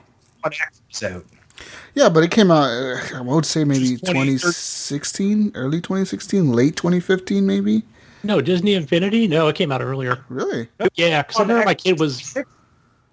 Really? I think my kid was 8. So, Skylanders was on the 360, huh? It came out in August of 2014 is when Disney Infinity came out. Yeah, because I bought it for my kid and he didn't like it. So Skylanders was out way before that, because I remember Skylanders on the 360. I remember my kid... Came out October 2011. Yeah, 3 years prior. Because I remember my kid we went to a GameStop and she opened up a fucking Skylanders box. I remember you telling that story before. we had to pay the $26 for these stupid 3 Skylander figures that she opened up at GameStop. I'm like, why did you open those? And she's like, I don't know, I thought they looked cool. Such a money grab, those things. $25 for a fucking 3-pack of Skylanders that I never ever game with ever. Dude, I got hooked on that shit. I had the first series. I had like all of them. I had like all of them. I was like nuts. Fucking woohoo! Like those pops behind you. And I was like, no. I'm not doing this. The new series, the upgraded series. The pops. That might be gone soon. To be honest, that might. What's the next thing Ryan's gonna have on his shelf? Wait till next year. We'll see. He's gonna have loot boxes up there. Oh god, gold, platinum loot boxes. Line his walls. It's gonna be a bunch of EA branded loot boxes back there. If it makes money. Okay with it. Another question that Clint asked was, do you feel that what occurs with loot boxes constitutes gambling? And Harlan Meeks said a follow-up question to this would be, do you see a difference between pay to win and pay to save time grinding? Like, you pay to win or you pay to save the time grinding. Do you see a difference between that? And is it gambling? I mean, we already talked about the gambling thing. Yeah. Okay. I don't feel like it's gambling really. I mean, it's a different, form of gambling. No, it's a chance, right? You're getting a chance to get something. But you're buying a product because you don't know what the product is, but you know that going in. Yeah. You know what I mean? You know that going in. Okay. So, like I said, think of the bubble toy fucking machines. You put your quarter in. You don't know what you're getting out of it. I want you the might cool get the looking, cool slappy fucking thing that sticks to. You could steal people's money with. You know, the little hand. Yeah. You might get that thing, or you might get a little fucking doll. You don't know. Yeah. It's the same sort of thing. That's not really gambling, and that's aimed at children as well. But do you see a difference between pay to win and pay to save? Yeah. Because pay to save time is like mobile gaming. They kind of give you time. Mostly. Right? Yeah. Or pay to play more. Yeah. Pay to play more. which is really, video games have always kind of been that way. Even back in the arcade days, it was put another quarter in if you want to play some more. More credits. Right? Yeah. What about you, Wingman? Gonna say something? It's... I don't have a problem with pay to play if it's free to play. But when you pay $60, $80, $100 or whatever, and then you have to pay more to actually get the full value or all the content out of the game, that's a big problem for me. Okay. Yeah. I don't like the shortcuts. I think Battlefield did it. Like, well, you can unlock, as you get these guns as you rank up, or you can just pay us $20 and we'll give you all the shotguns now. Yeah. Again, it's like, when the game first starts on day one and everybody's at the same, well, somebody's going to go pay an extra $100 and unlock all the weapons, and boom, now they're owning you in the game. It makes the game unbalanced in a multiplayer. Definitely. So don't, that's what I have the problem with. Don't make it unfair. Don't make us kick out more money than we already did and then cry wolf or cry poor when you're not. You're making $1 billion a year off fake cards that nobody can do anything with. And like I said before, development of games costs less now than it did before. $300 million less than it did before. And now they're not pressing discs. They're not making boxes because everything's physical. They don't even make game manuals anymore. You have to go into the options. Don't do that. Menu. Yep. It's like, what the fuck? Yeah, it's a crock. It's a crock of crap. It's just a bunch of spin they're trying to make while they're, but I can't think of the term, but basically they're misdirecting you over here. They're dangling something in front of you to get your attention, and they got their other hand in your back pocket. Yeah, definitely. That's exactly what they're doing. So, yeah. Make the games free. If this is the way they want to go, make the games free, and then make your $1 billion. EA, it's fucking bullshit. Fuck EA. Guys, next question. What was your most valuable game purchase? $1 billion. Whoa. Sorry. Uh-oh. My bad. Whoa. Feedback. Sorry, guys. Whoa, you were so loud there, Jesus. Our producer over there fucking doing some weird shit, guys. But next question, Adam Sunday asks, what's your most valuable game purchase this Black Friday? I picked up Wolfenstein 2 from Best Buy for $20 with the help from a $5 gift card. That's a good price for Wolfenstein 2 because I paid like $30 or $40 for it. $20. Wow. That's cheap. Good deal. It's a good deal. You know what I bought was those pinball tables. Luckily, the ones that were on I bought a sale. bunch of them, yeah. Last week. I even gifted some. They were so You good. gave me some, Gunny. Thank you. You gifted me a marble pack or something from that. Yeah. Probably like Ryan, I owned all those tables, and the ones I don't have aren't on sale, and I was mad about it. Yeah. I was like, yes, I'm going to ones that are on complete my there. collection. Not a one that I need was on sale. They only had like 4 packs on sale, which was really weird. I thought they would have had more. Yeah, I did too. Yeah, it was kind of a weird thing that they did. Like Only I certain think ones. Star Wars tables, there was like 2 packs out of 4 that were on sale, which was strange. The but Marvel pack was on sale. Because and then again, this comes down to like, Money. sure, now you like those Marvel tables. okay. You can I buy see the the other hook. ones, right? I see the But hook that even- you're trying to do. Yeah. Even the other tables, like they're not that expensive at regular price. I mean, $15. And for me personally, $15, I get more than $15 worth of play out of the 3 tables that I get in a pack. You know what I mean? Yeah. But that's me because I'm gonna play the crap out of Yeah. them. So Okay, the other thing I bought, guys, I bought a Steam Link from Steam. so you Did you? link your TV Yeah, it was now? $5, so it was like $7 shipping. It came out to like $12.80 or something total. I tried to hook it up to my PC up to my TV, my OLED, and it didn't come out right. And I thought, man, this is so PC freaking complicated. I'm just going to get Steam Link. It'll just be a 1 button. Did it work? Well, I haven't gotten it yet, so I Okay. should get it tomorrow. We'll get the update next week to see if Yeah. Gunny's Steam Link worked. I could predict next week's after show is Gunny not knowing how to connect the Steam Link. Yeah. I can see it already. I'm gonna spend 2 hours talking to Gunny On about Skype. technical issues he's having with the Steam machine. Fucking Steam I'm Link. calling it now. We'll call you on Facebook, Ryan. Oh, man. No, you call Sean. He's the one that made this yeah, deal. do it. You talk So to Sean. you can talk to Imes about it. John Fuller, you heard that, buddy.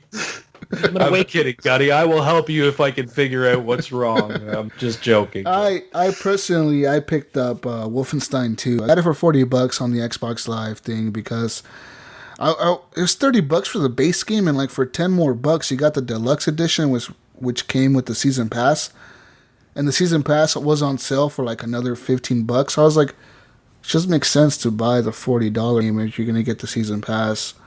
I was like, fuck it. So I bought it for $40. Because that is the one game that I haven't bought besides Need for Speed and a few well, Sims. game that you wanted to have bought. Need for Speed and Sims, which are both EA properties. Fucking EA. But yeah, I know that plenty of people in the community went out and bought like. There was one guy in our group that was like, I bought fucking Dishonored 2 and Red Dead Redemption and all like fucking. He had like a list of like 6 games and he paid like $70 for them. I'm like, damn, that's a pretty good Well, deal. doesn't he work there? Yeah. Where did he work? Walmart, Target? What was it? Target or something, yeah. Yeah. I wish I had that much money to spend right now. You know what I mean? Yeah. I only picked up Shadow of War and I got a 6-month Xbox Live subscription for like $35 or something like that. So I was happy with that. Not bad. The deals were not nearly as good. I think we'll see more. I think we're gonna see deeper discounts during the 25 days to Christmas thing they do. Yeah, because games will be out longer, and then they might start tailing off. You know what I mean? Where it's like, okay, let's push this game a little more, or let's put it on for like $30 or $20. Yeah, so, not $45. Don't forget, guys, we got Cyber Monday coming. Cyber Monday. All right, guys. Next question. Harlan Meeks asked, and why is it X? He asked, I want to know Mark's opinion. I'm pretty sure he meant opinion because there's option on here, but I'm pretty sure he meant opinion. I want to know Mark's or option on digital download versus physical disc. So your my opinion on it. Yeah, I'm all digital myself. Yeah. I like it. I like it a lot because a couple of reasons. Number one, I don't have to sneak a disc package from Best Buy or Stop past the wife anymore. I just push the button. I can put it on my own credit card that I paid. She doesn't see the charge, so I never have to answer to the boss. No, that's funny. I just like digital because it's just so simple. I just want to play something. I can just I can change a game. I'll often play some. I don't have to go. And I know I'm a big guy. I'm lazy. I don't want to get up off my chair and walk the 10 feet to put a new disc in. When I moved to Washington, I had a wall of 360 games, and it was just like, it was this big floor to ceiling shelf. And it was just rows and rows and rows of 360 games. And that was a nightmare, several boxes to ship all those. So I ended up like getting rid of a bunch of them. I just like digital because it doesn't take up the space. You still have to install the physical discs nowadays. You still have to install. Yeah. So there's really no advantage. It's not like, I don't have to buy a hard drive. You still have to buy the hard drives. You install a little bit less because, or download wise, you install the same size file, but some of it installs off the disk, and then some of it. But it still takes time. So basically, what it does is it saves bandwidth if you have bandwidth issues. Right, but that's and that may become a huge problem. It could, yeah, and I know for some people it already is. But I just like the digital. It's where everything's going. I like digital music. I've gone over to digital movies. The one thing I'm not on yet is digital books. I still like to have an actual book. Physical I've done book? some. I still have to have the physical book. I don't like reading magazines or books. I got my phone has the Kindle app on it, and I've read some books on it, and it's convenient. But I like a book, man. I just like a book. There's something about having a book in front of you or a magazine or whatever, Mm-hmm. Something about that. I feel the same way as you, Wing, about that. I know a lot of people that love their Kindles or e-readers or whatever, but nah, man, there's nothing like reading a book. The Kindle is pretty good. It's pretty nice though, man. When you actually have a Kindle thing, Major, it's pretty nice. Yeah. Expensive. Anyways, so that's my thoughts. For me on the physical digital thing it's a toss up. If I can find a cheaper physical, I'll buy a physical. My other thing is you guys know sometimes I can get games early. Mm-hmm. When I do that, it's a physical disc. I can't get a digital download early, right? So that's another reason for me personally that I still buy physical. Transport the digital copies on a truck. Yeah. I can see you standing on the highway with just waiting for the truck to go by. Waiting for the truck. I remember Ryan. I remember we used to talk about this on the Horrible Gamers back in the old Horrible Gamers all the time. We used to talk shit about you because we're like, that motherfucker, he gets every game early, every week, every game you'd be posting Look at me! I have fucking this game 2 weeks, 2 weeks early. I'm like, how the fuck? No, it's never that far. You had it like a week early or something. We're like, how the fuck is he playing GTA 5? The game would release on a Tuesday, and I would probably get it on a Thursday or Friday. That's still 5 days. Now you got to pay $20 extra to get that kind of stuff, man. Yeah. On digital. Hey, you got to pay $80 for the deluxe edition to play Star Wars on a Tuesday instead of Friday. This is bullshit. All I can say to you guys is if you want to do the same thing, take a look at your local flea markets, because they might have games early. I don't know. Ideas. Hey, I don't have a local flea market. Whoa. I do digital.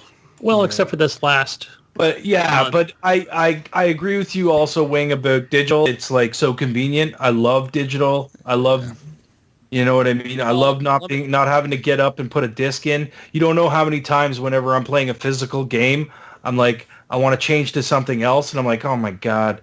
Or a disc is installing, you know, and I can't play another disc game because I'm installing a disc. You know, stupid shit like that happens all the time. The best part, I was going to say, the best part is when Wing shoots me an invite for a game and I'm on my home screen. Boom! I just hold down the home button right to that game. Yeah. Right. So Yeah, that's the cool Another thing is when I used to have when I had a 360 and I would travel for work and I packed that thing with me, I'd also have to pack the games. Like I'd have to take, how many, I'm going to be gone for a week. How many games I might want to play, or I might play someone else online while I'm traveling, so I'm packing those. Now I don't. I just copy a few games onto my hard drive and I throw the box and a controller in my suitcase and I'm done. I don't have to worry about it. And if for some reason I want to play something else, then I just download it. Yeah. I re-download it wherever I'm at. So also I've got three Xbox Ones in, one's in two are here in my house, one's in a different location I'm not going to disclose. Just in case the employer's listening. I don't think they would. I doubt it. I don't even mention. They have no idea that I'm a gamer. They don't need to know. But sometimes it's a little slow at work. So and I don't have to carry a game around. I can play my game on any of my three consoles that I have. If I go out and visit Brun, I can log in and download anything I have and play it there. It's just extremely convenient. The cloud is great. The cloud saves, man. Those are awesome. Of the cloud. Yeah. Digital is the way to go. That's all I'm going to say. Yeah, and then so with like Battlefront 2 or even Wildlands recently, I've been playing in two different places. So when I come home and I turn it on and I play it, it syncs my game. So I take off right where I left off. I mean, and again, that would be the same with a physical disc. Yeah. But I don't have to carry the disc for it. Well, not only that, but also the perk of I can play Pinball Effects on 4 screens in my house, and it will sync across all of them because I can play on this computer, Windows 10, play on this Xbox over here. I can play on the Xbox One X in my room or in my living room. You know what I mean? Like I can play it on my laptop.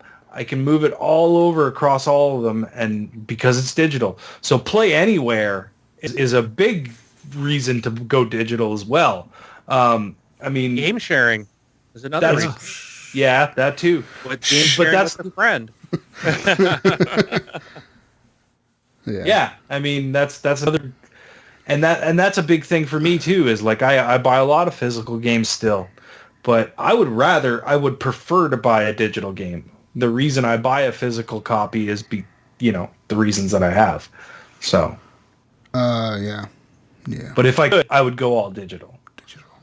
It sucks when I launch like Gears of War 4 or Dishonored 2 because I have those on disc. Yeah. And it's like, do you own this content? Please visit the Microsoft store or insert disc. I'm like, fuck. I don't want to play this anymore. I'm gonna go play another game. Game you have installed. I don't want to get up and walk 4 feet to my TV right there to install a disc. Oh man! There's a solution to that problem, though. You call your daughter in. You could run 5. You could run a 25-foot HDMI cable and have your Xbox sitting right next to you. I should. Good idea. Good idea. Then it'll overheat on the carpet or something and blow up. Yeah. You put a blanket on top of it? Bring you in something to drink and then have her change the game disc while she's in there giving you a refreshment. There you go. Just mount it to the side of your chair. Mounted to the side of a chair, vertical. Next question, guys, from Harlan Meeks. He asked, he asked, if I don't really care about playing it in 4K, are the new systems worth the money? Or should I wait for either a price drop or a, in quotes, totally new system to come out? I would say, if you don't really care about playing in 4K, that's a tough one. Yeah. Well, does he care about playing in HDR? Because that's the bigger. Yeah, that's the thing. Well, you kind of need a 4K. safe. You need a 4K TV, not HDR. Hey, Yeah. Exactly. also Harlan, Destiny 2 is coming out with HDR. And 4K. But Yeah. he doesn't have an HDR TV, so why would he care? That's true. Right. Don't Right? bother then. That's kind of what he's saying. But the benefits that you would get from it, and we talked about this earlier as well, is you're going to get better load times, especially running in 1080. It's gonna probably be even faster, I would assume, because it's not pushing nearly as much. There's more GPU power there to push these processes, right? That's a tough question. It really is. It's hard to say. Yeah, I think it comes down to a financial decision, really. Yeah. Yeah. If you've got the money and it's not a big deal, jump on board and get both, get the 4K TV and the new console. I think you're going to be happy. If you don't, or that's too much to buy it once, which it obviously is, these TVs are not cheap, nor is the console. It's not that big of a deal. It's not like, I know you've heard these guys last week, how amazing it is. And if you're going to sit 4 feet away, then it might be that great. But when you're playing Battlefield and you're running around and everything's going by at the end of the day, it's gameplay. You're not gonna see it. I'm not sitting there. I'm not sitting there. Someone sitting next to you watching you play is probably gonna see it, but you're not because you're too focused on what's going on. Like that's your crosshairs. It's true. It's true. The red dot in the HUD and. But there are times that you stop and go, wow. You know what I mean? Like there's times and then you get killed. That opening of Shadow of War, I was like, wow. Yeah. That was friggin' amazing. Yeah. There's a lot of games around. Yeah, that was amazing. Yeah. Tomb Raider, man. I'm telling you. Tomb Raider. Best game ever. I still got that. I might go back. Go in there with the enhanced visuals, the frame rates, and all that shit. You'll see what I'm talking about. It's fucking amazing.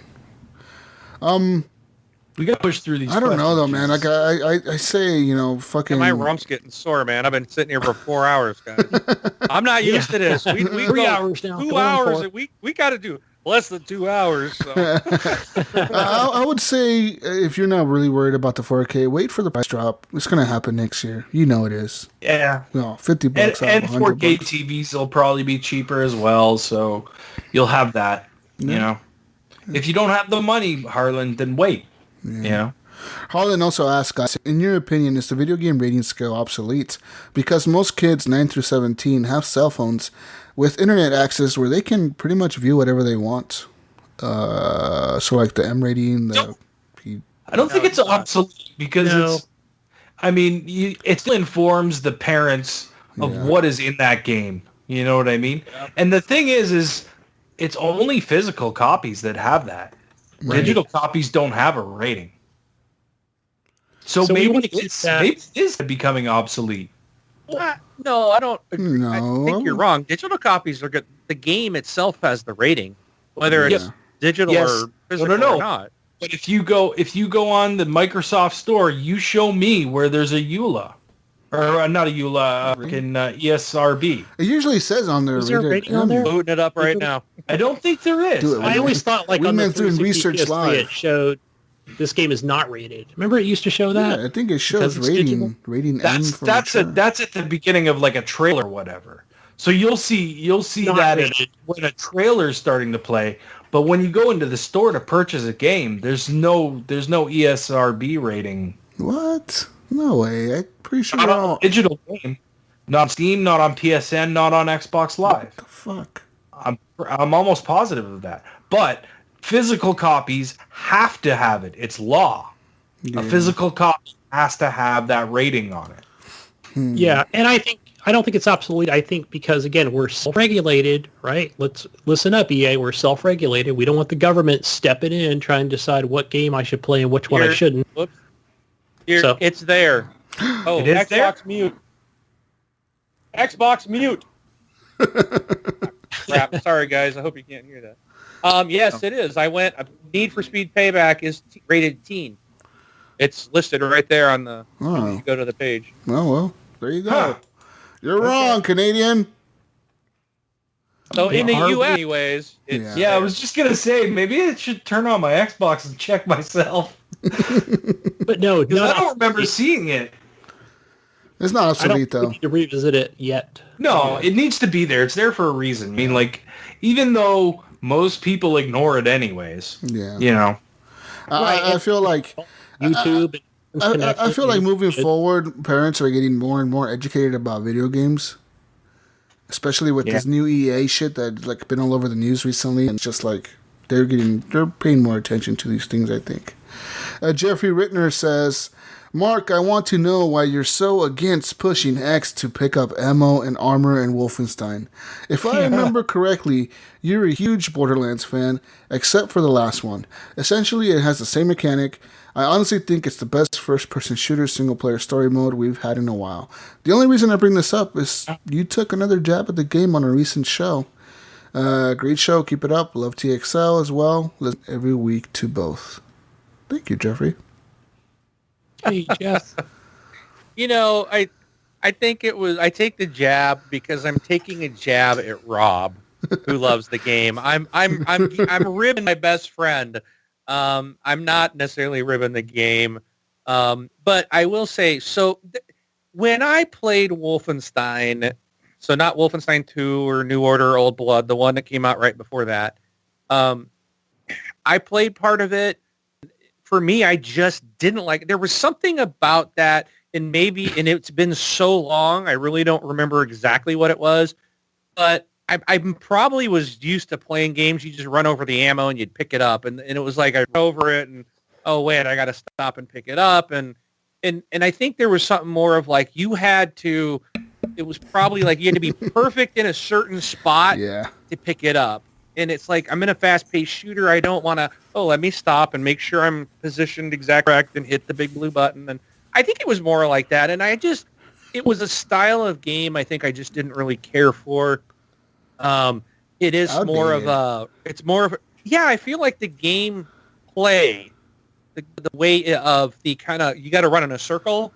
You're constantly running in a circle to stay alive. And I was listening to some people talk about this in Wolfenstein 2 the other day, on an IGN podcast, and the guy was like, I didn't really like it, and they kept telling him, well, yeah, you're probably trying to take cover, playing like a cover shooter, and you need to go old school like Quake, like you're just running circles, and then you'll actually stay alive. And I don't never have really liked that style of game of the running in circles. It's not really running in circles as much as you have to keep moving. It's similar to Doom. If you stop and try and take cover, you're just going to get destroyed. You're better off to leave that guy that you ran past than to go back and try and shoot him, because you're going to get to a point where he can't hit you anymore anyways. So you just keep moving and progressing forward, right? You always want to be moving. If you're not always moving, then you're going to get over, you're going to die. You're dead. And I like the stuff more like Wildlands or the Ghost Recon, the being most a little more Splinter strategic. Cell. Rainbow Six and Battlefield, and kind of try. I like the Call of Duties and Titanfalls. To me, that's very fast paced. But even that in the campaign, it's not. It's more tactical. And I think the Wolfenstein, the Dooms, the Quakes, there. And I can't remember the term. There's a term for it. Like running gun. No, it's not, because Call of Duty's run and gun. Yeah. But this one's more of like circle strafe or something like that. There's a specific term that you got to keep moving, and it's more of like I think you got to keep if you move in a circle around that guy, then you're gonna keep killing him, and he's not gonna be able to really target you. Yeah, and I just can't think of what the term is. So Borderlands was kind of like that too. Yeah, true. If you think about it, you could do a lot of just circle around the enemy, shooting them, and you would kind of make your way through, right? I think you had to, I would say maybe on the boss levels, yes, but not through the entire game. Going backwards a lot. Let's just say that. If you're playing Borderlands. You could cover, you could, and I don't know. You still have to move, but I still feel it wasn't, I don't know, Wolfenstein was just like, oh my gosh, I just didn't care for the game. And it's also, I know people love Dishonored, and like Thief, you better not say bad things Wolfenstein. About And no, but it's, I think a lot of it too is like that steampunk type of look. You don't like it? I don't like it at all. I just don't like that. That's a cool and I look. feel like Wolfenstein kind of, it's not steampunk, but it kind of reminds me of it, like the look of the game. The way the armor, they have the armor. Yes, and it's just, I don't know. I don't like that at all. Yeah. I never have. So I think, I kind of bug Rob. I tease him because he really loves the game. So I'm more jabbing at him when I say that on our show. Wolfenstein. I used to play Wolfenstein back in the day and loved it, but I feel like my gameplay or game style has changed, and that's kind of more of an old school style of gameplay, which I just don't enjoy anymore. AKA so it's just my personal take. Old people style. I'm old, exactly. I need something more slowed down, You need to bring back Medal of Honor World War II for Wingman. Back in my day, we played Pong. That's the way it was, and gosh darn it, we liked it. We played Tetris all the time. Guys, moving on to the next question.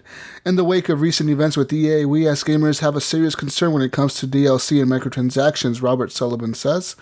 Do you think such tactics actually help produce better games? Now, I'm not implying that EA is doing the right thing, but used game sales don't get the developers any money, whereas DLC means they continue to get funds, in essence helping fledgling game companies stay afloat and thereby producing more and higher quality games.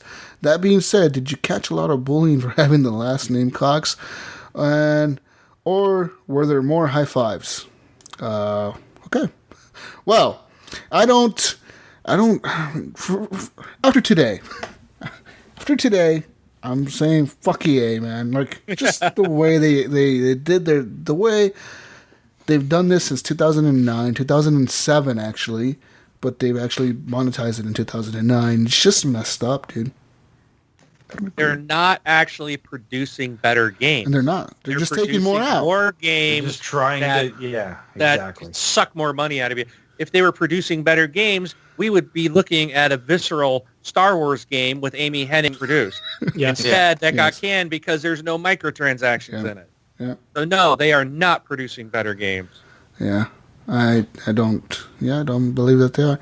The only big game they have coming out next is Anthem, and I bet you they'll have DLC in that crap for microtransaction. I should point out also, this is just my own opinion, but shouldn't with Star Wars Battlefront 2, the campaign's got to be really good. We've got Star Wars 8 coming out, but shouldn't the multiplayer shine in this game? In a sense, it's done well, but we shouldn't be talking about this, right? About all this crap. Multiplayer does shine. It's not, the game is great. Yeah. It's the progression it's the progression system tied forcefully to microtransactions that is the problem. Those cards, those perks, man, you get extra perks and abilities with those cards. How do you get the cards? With the box. Pay for them. How do you get the box? You pay with credits. How do you get more credits? You can get a lot of more credits if you just pay with real money than if you would grinding it out. It's just the way it goes. You could grind it out for 50 hours if you don't do nothing but play video games all day, I guess. But how many people really do that? We have jobs and stuff, man. And let me say this, too, in response to the helping fledgling game companies stay afloat. No, because I think Bluehole is a great example of a company. Their game, PlayerUnknown's Battlegrounds, has sold over 13 million copies, and the game is not even released yet. It's still in preview. Did you know that game is nominated for Game of the Year? And it's not even released. Okay, come on. This is a no-name company, and there's no microtransactions in that yet. They probably will be, but they are making an MMO. I'm sure it will happen, but right now they sold 13 million copies of it. They have crates in that game, but I don't think you can purchase them. I think they're cosmetic, right? I know it's cosmetic, and then you can sell them on the Steam marketplace. No, you could sell them. Right? You could sell them for real money. Yeah, on the Steam marketplace. On the Steam marketplace, but that's different. That's a completely different thing. That's a whole different series. So it's like your progression in the game and all that is not tied. No, it's not affected at all. Point. They didn't need all that, and they've got. I mean, it's an insane amount of games. I mean, that's sold money in their pocket, and it hasn't been released. So they don't need to do that. I would, there's other games. If you make a great game, people are going to buy it. You don't need to nickel and dime them to death. I would even, following PlayerUnknown's Battlegrounds Bluehole studio, I would say CD Projekt Red. Look at that studio. How much money did they spend making The Witcher 3? Was it like 15 million? And how much money did they make? Like fucking 300 million or 400 or 500 million, something like that? They made a lot of money, yeah. They made a shit ton of money. That's a great because they made a good game, yes. Yeah. So, I mean, the companies, you just need to make good games to, you can't argue. I can't sit here and make a fucking clone of, Candy Crush and then cry about it because my studio is getting shut down because I've made a clone of Candy Crush and it sucks. And, well, you guys need to support game developers. It's like, no, you made a shitty game, dude. I mean, what the fuck? You need to make good games for consumers to buy. Guys, Tapia asked, if net neutrality is crushed, where does it leave gaming? I don't even know what net neutrality is. I mean, I see it, but I have no idea what it is. Basically, it's like this thing where like the companies that are like Comcast and all the companies that own the internet, right? Like AT&T, Comcast, Time Warner, all that shit. And net neutrality basically at this point is where right now they can't control your content, right? Like you pay for the internet and you watch whatever you want to do with it, whatever. Well, if this gets crushed, what's going to happen, what they could do, it's not saying they will do it, but what they could do. Well, you better believe they will. Is start charging you extra for different packages of internet. So they can say, hey, Gunny, you use your internet for gaming. We'll sell you the gamer package for $10 extra a month, which will let you game online with a better connection. But your other connections might not be so good. But if we see you also get on Facebook and Skype a lot. We'll sell you the Skype and Facebook package as well for another $5 on top of your internet. And then we see you stream Netflix and Hulu. So how about we also sell you the Hulu and the Netflix internet package as well for another $5 a month. This is all on top of your regular internet price. So with this government, they're kind of like microtransactions. It is microtransactions for the internet, and it's bad. It's really bad for gamers. Because think about how many games come out in a year where like I use a lot of bandwidth, man, and like same here. It's crazy how that would affect me as a gamer because I would be like, well, fuck, I have to pay now another. On top of Xbox Live, on top of the video game itself, on top of the unlimited internet cap that I have to pay for. I have to pay another $20 because I'm a gamer. Oh, that's not even the worst part. I mean, that is bad. Yeah. But that's not the end of it because then the flip side is Comcast, AT&T, Time Warner, whoever your ISP is. Now they're going to also go to Netflix and say, you have to pay us because you're streaming your stuff on our network. And now the network, so that Netflix is going to have to pay for it. Otherwise, they're gonna cap what can come across and make it so slow that customers on there aren't even gonna pay for it. So then Netflix doesn't want to lose customers. They got to pay all these broadband providers. And where's that gonna go? It's gonna come back to us, and means our prices are gonna go up every month. And they already have. Goes up. Yeah. I mean, I remember when I used to get Netflix for $8. Did I remember that? $8, and you would also get the DVD in the mail for $8. Yeah. You got 2 discs, right? Yeah, you got the 2 discs in the mail, and then the streaming for $8, and now it's like we never had that up here. We separate the disc and the streaming, and now it's like, well, if you want to stream 4K, it's another $2. It's always adding up, man. So yeah, like nowadays, Netflix, if you're streaming 4K, it's like $15 now, or $16 a month almost. 15, yeah. It adds up.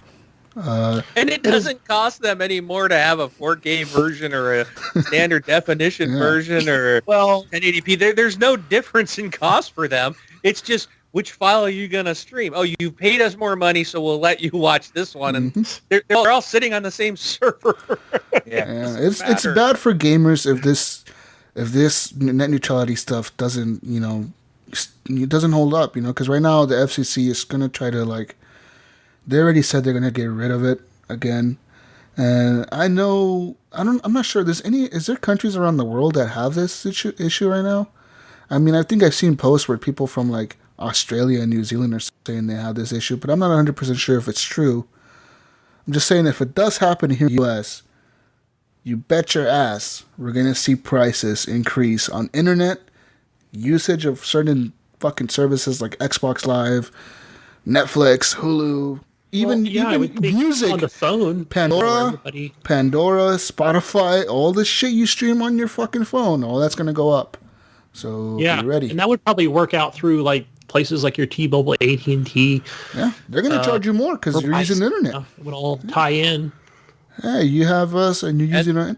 And then they're gonna, then your ISPs will make deals with certain people, like say Spotify, and that means they won't allow Pandora or any other streaming audio service on their network.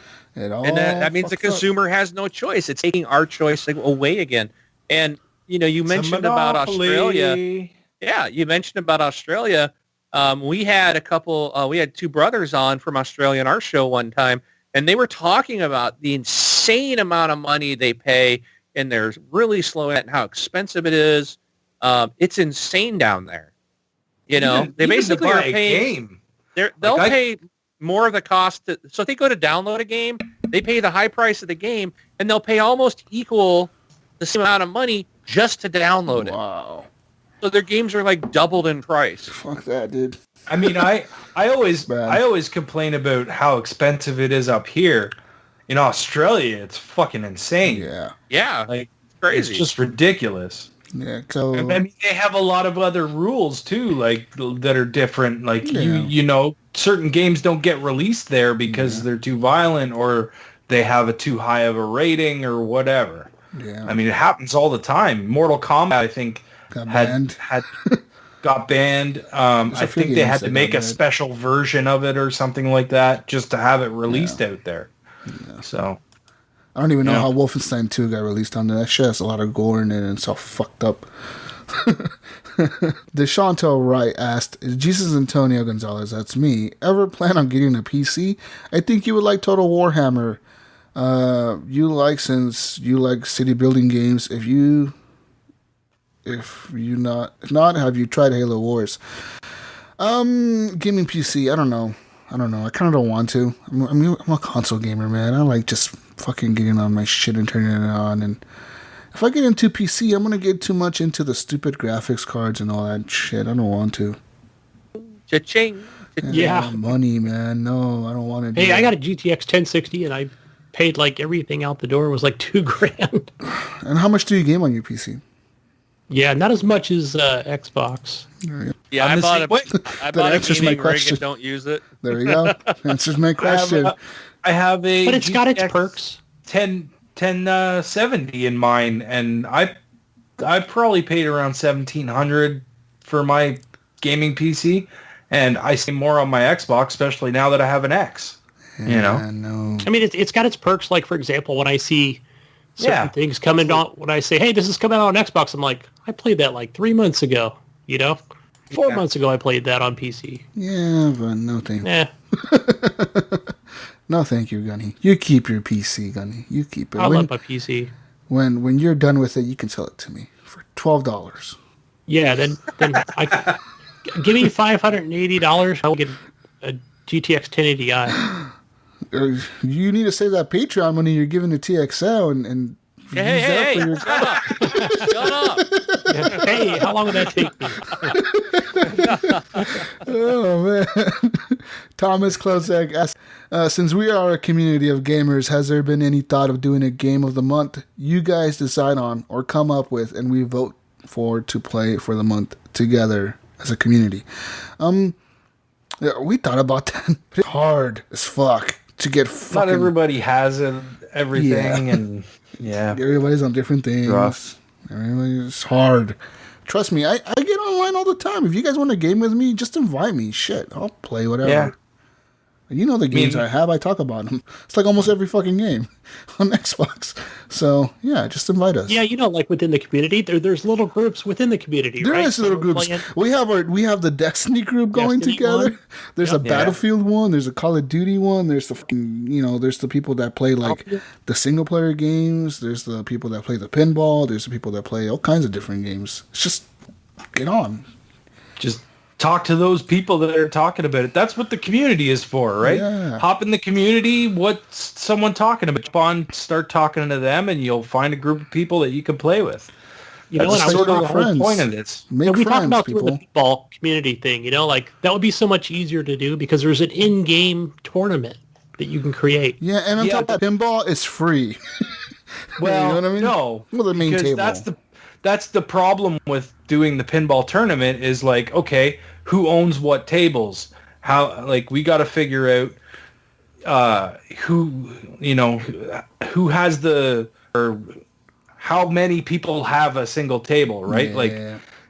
We got to figure out what table most people own is what I'm trying to say. Yeah, so I think we just go off of that. We should just start with the free table that's on there. Something free or something. Well, I don't know if you want to do that. Anyways, guys, moving on now. Brian Tobe Jr. says, what's your favorite food on Thanksgiving and what the fuck? You guys need to learn how to write. And what do you hate for Thanksgiving? What food do you hate for Thanksgiving? Yeah, what food do you hate for Thanksgiving? Also, I'm gonna stand up for these guys because I'll bet you most of them are typing on their mobile devices. Yeah. To you, and their freaking phones are auto-correcting everything. Apple, Android, doesn't matter. Their autocorrect sucks. Yeah. So my favorite food on Thanksgiving is, of course, turkey legs, man. I fucking love turkey legs. You don't say turkey. Yeah. Turkey legs. Get that dark meat. No. I like it better. I like it better than the breast. The breast is too. No, man. Oh, no, it's not good. No, you gotta have white meat all the way. Oh, dark. Oh, Dark. And mashed potatoes and gravy. That's bomb, dude. Or stuffing is good. Stuffing. Broccoli salad. Turkey leg. I need mashed potatoes and gravy, and then green bean casserole. And then with the gravy dripping in the bottom of the stuffing. Oh man. Damn. Pumpkin pie, bear Cool Whip. Yes. There you go. That's what I had, Wing. I'm going to go have that right after the show, actually. Oh, wow. Yeah. What do you hate for Thanksgiving, guys? What's something you hate for Thanksgiving? Pumpkin pie. You know what? Actually. What? No, it's the best pie. Pumpkin. It's gross. Oh, man. I hate like coleslaw. Sauce. I hate coleslaw. Who the fuck puts coleslaw on Thanksgiving? That's not good. Coleslaw is nasty. You know what I hate? I and my mom likes it. What? But you can just buy the cranberry sauce, the ocean spray, straight up. Yeah. Just gel in a can. Right? Yeah. That's perfect, right? Hey, Wing, do you ever just throw that on a sandwich with your turkey? Oh, no. Okay, I've seen people do it. Maybe that's just me. But you know what I don't like is the one that's got the garbage in it. The garbage in it? Well, it's like the actual cranberry. It's the texture that it's got strings and cranberry pieces and... Ew. I want it like gel. What kind of cranberry sauce are you eating, Gunny? Organic You straight really did put garbage in your cranberry with the fucking vines and everything in there. I feel like somebody took the vacuum cleaner stuff and just threw it in there and mixed it. Just the texture, just. You sure your wife's not playing trick on you or something, man? My mom said, I gotta ask her, like, what kind of crap was that? Just get the secret straight gel. recipe. Oh man, what's your worst food on Thanksgiving, Wingman? Anything other than turkey or ham. You got to have turkey. Now, I smoked a ham the other day, but we took it down to my aunt and uncle's, and they smoked the turkey. Ham is good. So I am fine with ham, but I have to have turkey. So if there's no turkey, then I hate everything. Yeah, it's not Thanksgiving without turkey, man. It's not. It's like the one time a year the ham for you can eat Christmas. turkey. It's like the one time a year we eat turkey. Yep. Ham, we could have it on Christmas or Thanksgiving, but turkey, man, has to be Thanksgiving. Thomas Klozak asked, what's the best movie based off of a video game? As bad as it was, I really enjoyed Doom. Oh, best movie. Yeah, it was pretty bad. Wasn't that with The Rock? Yes. Yeah. Oh, I thought it was good. I thought it was okay. I thought it was okay. good. Yeah. Yeah. A 10. Oh, man. Hey, you know what movies I like? What movie? Resident Evil. Yeah, Yeah. I love the Resident Evil go. The movies. first one was on the other day, and I was like, oh, yeah, the first one. The first one is awesome. really cool. The second one, I was like, Yeah, they progressively got worse and worse and worse. But they were still good action movies. Yeah. You know what I mean? The Nemesis one was pretty cool. That was like the second or third And what's one. her name? How can you not look at her? I mean, Right, her and then the other chick she was with, yummy, you know? Mila, what's her name? Mila Jovovich. Mila Jovovich. Yeah. Yeah, Yes. something like that. Yeah. Sean Imes Fuller. Well, what about you, Eamon? What's your favorite movie based off a video game? I really don't know. I really can't think of any at the moment, to be honest. The Tomb Raider movies. Tomb Raider. I thought with Angelina Jolie, I thought was pretty good. Yeah. I didn't think that was bad at all. So, but I would probably pick that one. I wish Hitman was a good movie, man. Like that video game is so perfect. But it wasn't. It's so But it perfect. wasn't a That movie at video all. game is perfectly set up for a fucking movie, and they just fuck it up every time. They just fuck it And I up. don't like that guy's actor It's because anyway. they try to go in there like it's an action movie. Dude, Hitman is like a fucking silent killer. Like you can't fucking tell he Yeah. killed somebody, and like they're like in here having him shoot fucking SWAT teams and shit. Like, dude, this is not Hitman. That's what I hate about video game movies most of the time is they miss the point. Yeah, You know what I mean? completely They missed try it. to be an action movie when it's like the game is not about that whatsoever. It's like we were talking about Rampage, you know what I mean? Like they changed all the crap in Rampage and it's like this doesn't even it's not why are you even calling it Rampage? Because it's not a It has a Rampage big movie. wolf. Big wolf. It's based on Rampage. It's not Rampage because you just taken the story and twisted it into your own little thing. Yeah. You know, I don't know. The best movies based off video games are any movie directed by Uwe Boll. yeah. You guys don't know who he is. And then huh? there's a fucking He's the guy considered every movie he makes is a video game movie, and they're the worst movies. That he's known for making horrible movies. Oh man, there's a Hitman series coming out, like a Hitman TV series. They actually licensed the Hitman name off of Square Enix or something, and they're making a TV series out of it. We'll see how it does. I don't know. Yeah. Do you remember the TV show The Transponder or The Transporter? Yeah. That was a movie. But it was a TV show as well. Oh. And it was very similar to what I'm guessing is going to be the Hitman TV show. Not good. Hey, speaking of TV shows and video game related stuff, should we talk about Future Man? Dude, Wingman, have you watched Future Man on Hulu? Never heard of it. Yeah. Oh, is it on Hulu? Yeah. I don't have Hulu. Super cheesy, but it's very video game related, and it's kind of funny. Yeah. Kind of reminds me of like the stupid comedy shows like what's that one with the dude and the chick? Oh man, I can't remember what it's called. It was the guy's name is the title of the show. No idea. It's a lot of shows like that, man. But it's cheesy. It's got a lot of relatable Video stuff to video games, but it knows it's being stupid. Like, you know what I mean? The show, like, it just knows that it's like, okay, all right, yeah, we're just gonna be stupid, all right? Fuck Like, it, we don't care. and you'll laugh. You will laugh at it. It's fucking hilarious. Just don't watch it with your kids around. It's not a kid show. No. It's rated M for mature. Rated M for mature. Guys, Sean Only the physical copy is. Sean Lambs Fuller says, Ooh, it's on. Can't wait to hear this 4K HDR debate. Mark, please rant about something, anything, please. Rant suggestions. Here he goes. Jesus' overuse of the word fuck. How about Ryan's Canadian accent, eh?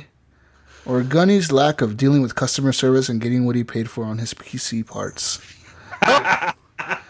We've done those to death, Iams. You know what? Oh, here we go.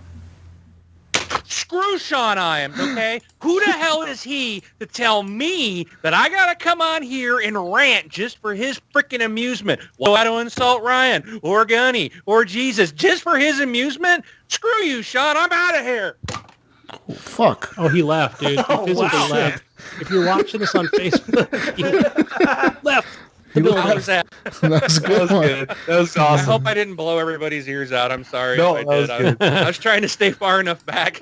Yeah, that's perfect. Love you, Sean. And last but not least, Eric my kids Smith. are sleeping upstairs going, what the heck? Dad's freaking out. My wife's probably going to open the door in a minute.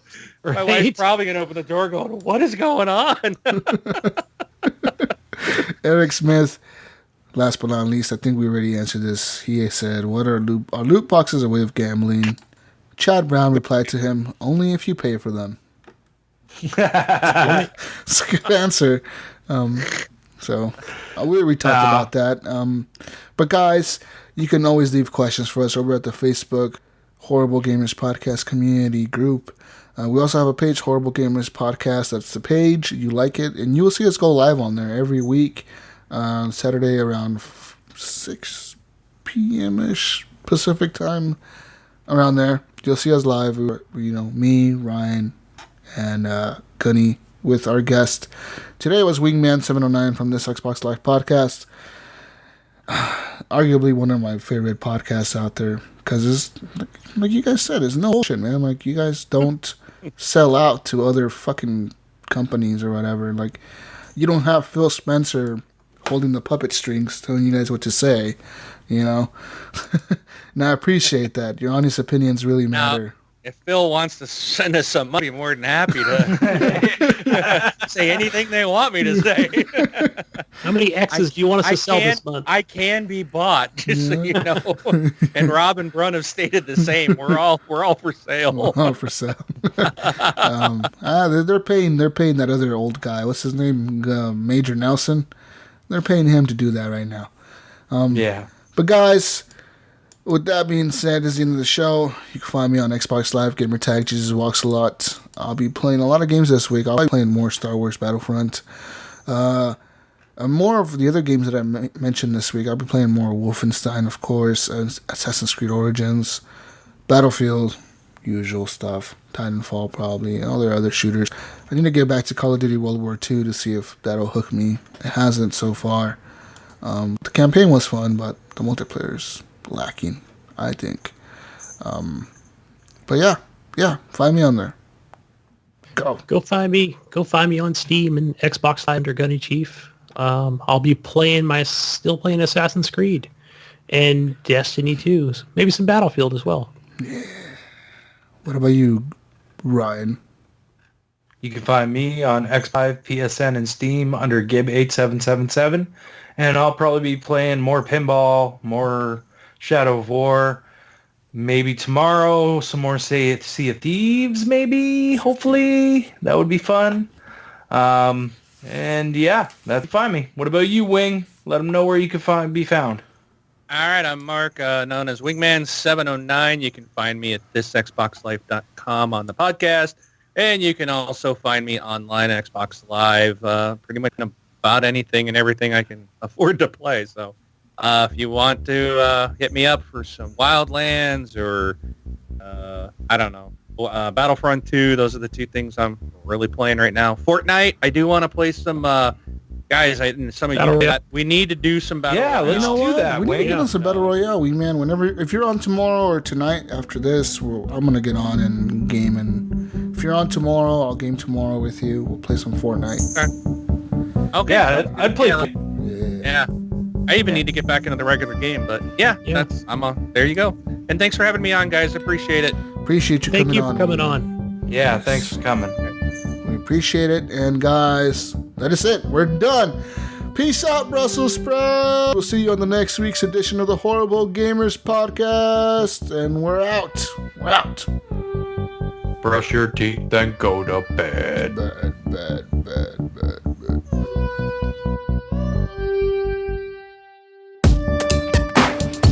I don't double check those questions, Gunny. I don't know if there's something missing. All right. Everybody keeps posting their Switch codes, and I never got them. Oh, I always added them. I don't remember. I just don't have time, dude. They like post them when I'm at work, or I'm busy, and I'm gaming, and I'm like, I can't take time off of my Xbox to add. It's tricky on the Switch because the A button is on the right, where the B Yes. And to go back, you have to press B, but it's on the bottom where A would be on the Xbox. So it's like, stuff downloads fairly quickly on the Switch, dude. Like, I just downloaded those 2 games, like, right away. Nice. It's a me, Mario! Oh, fuck. I was gonna add people on the Switch, huh? Iams is online on the Switch? Say what? What's he playing? Golf Story? No, it's playing Neon Chrome. Neon Chrome. You don't need to be calm.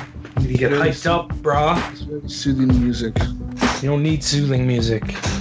Very calm right now. I feel very jazzed vibes. Feeling the jazz vibes. Mm-hmm. A lot of EA questions in there, guys. Good. Yeah. Did you guys watch that video I sent you? No, I didn't see it. Shut up. Was it in the chat? I was traveling. I saw most of it. It's in the chat, man. It explains the EA and why EA should be getting all the hate they're getting, man. All right, let me go see Fucking how much of it I research, can watch. honey. It's 22 minutes long. Oh, Jesus. Jazz music. Jazz music. Jazz music. Hey, hello. Guys, I'm having red call quality. Oh, it's yellow now. It's yellow. Stop listening to your jazz music. Hello, wingman. What's up, Jesus? Hello, Mark. Hey, Henley, what's up? Y'all ready to get schooled?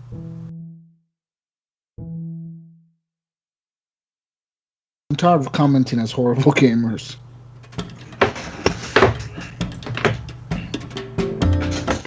We are getting ready to do a podcast. Are you ready, Jesus? Jesus. Yeah? Are you ready? Are you ready? It wasn't a holiday for me, Alan. A regular Thursday. It was a regular day.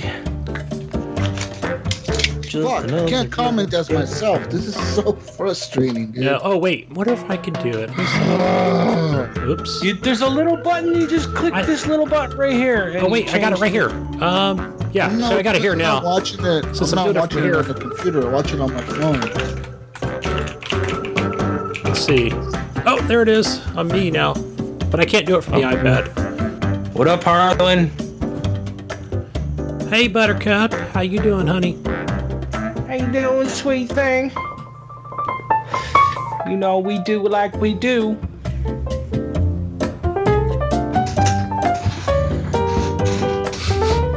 Jesus, did you watch that show I told you about? Godless? No. Oh, man. Is that the puberty one? No. That's a different one. Okay. Somebody was describing This that one's the other day. That show's hilarious. That's Big Mouth or something like that, I think. But Godless is about it's set in Western times, and it's about this town that's pretty much run by women, except for one male sheriff, because all the men died in a mining accident. And there's this crazy guy going around from town to town just fucking slaughtering people. It's a really good show.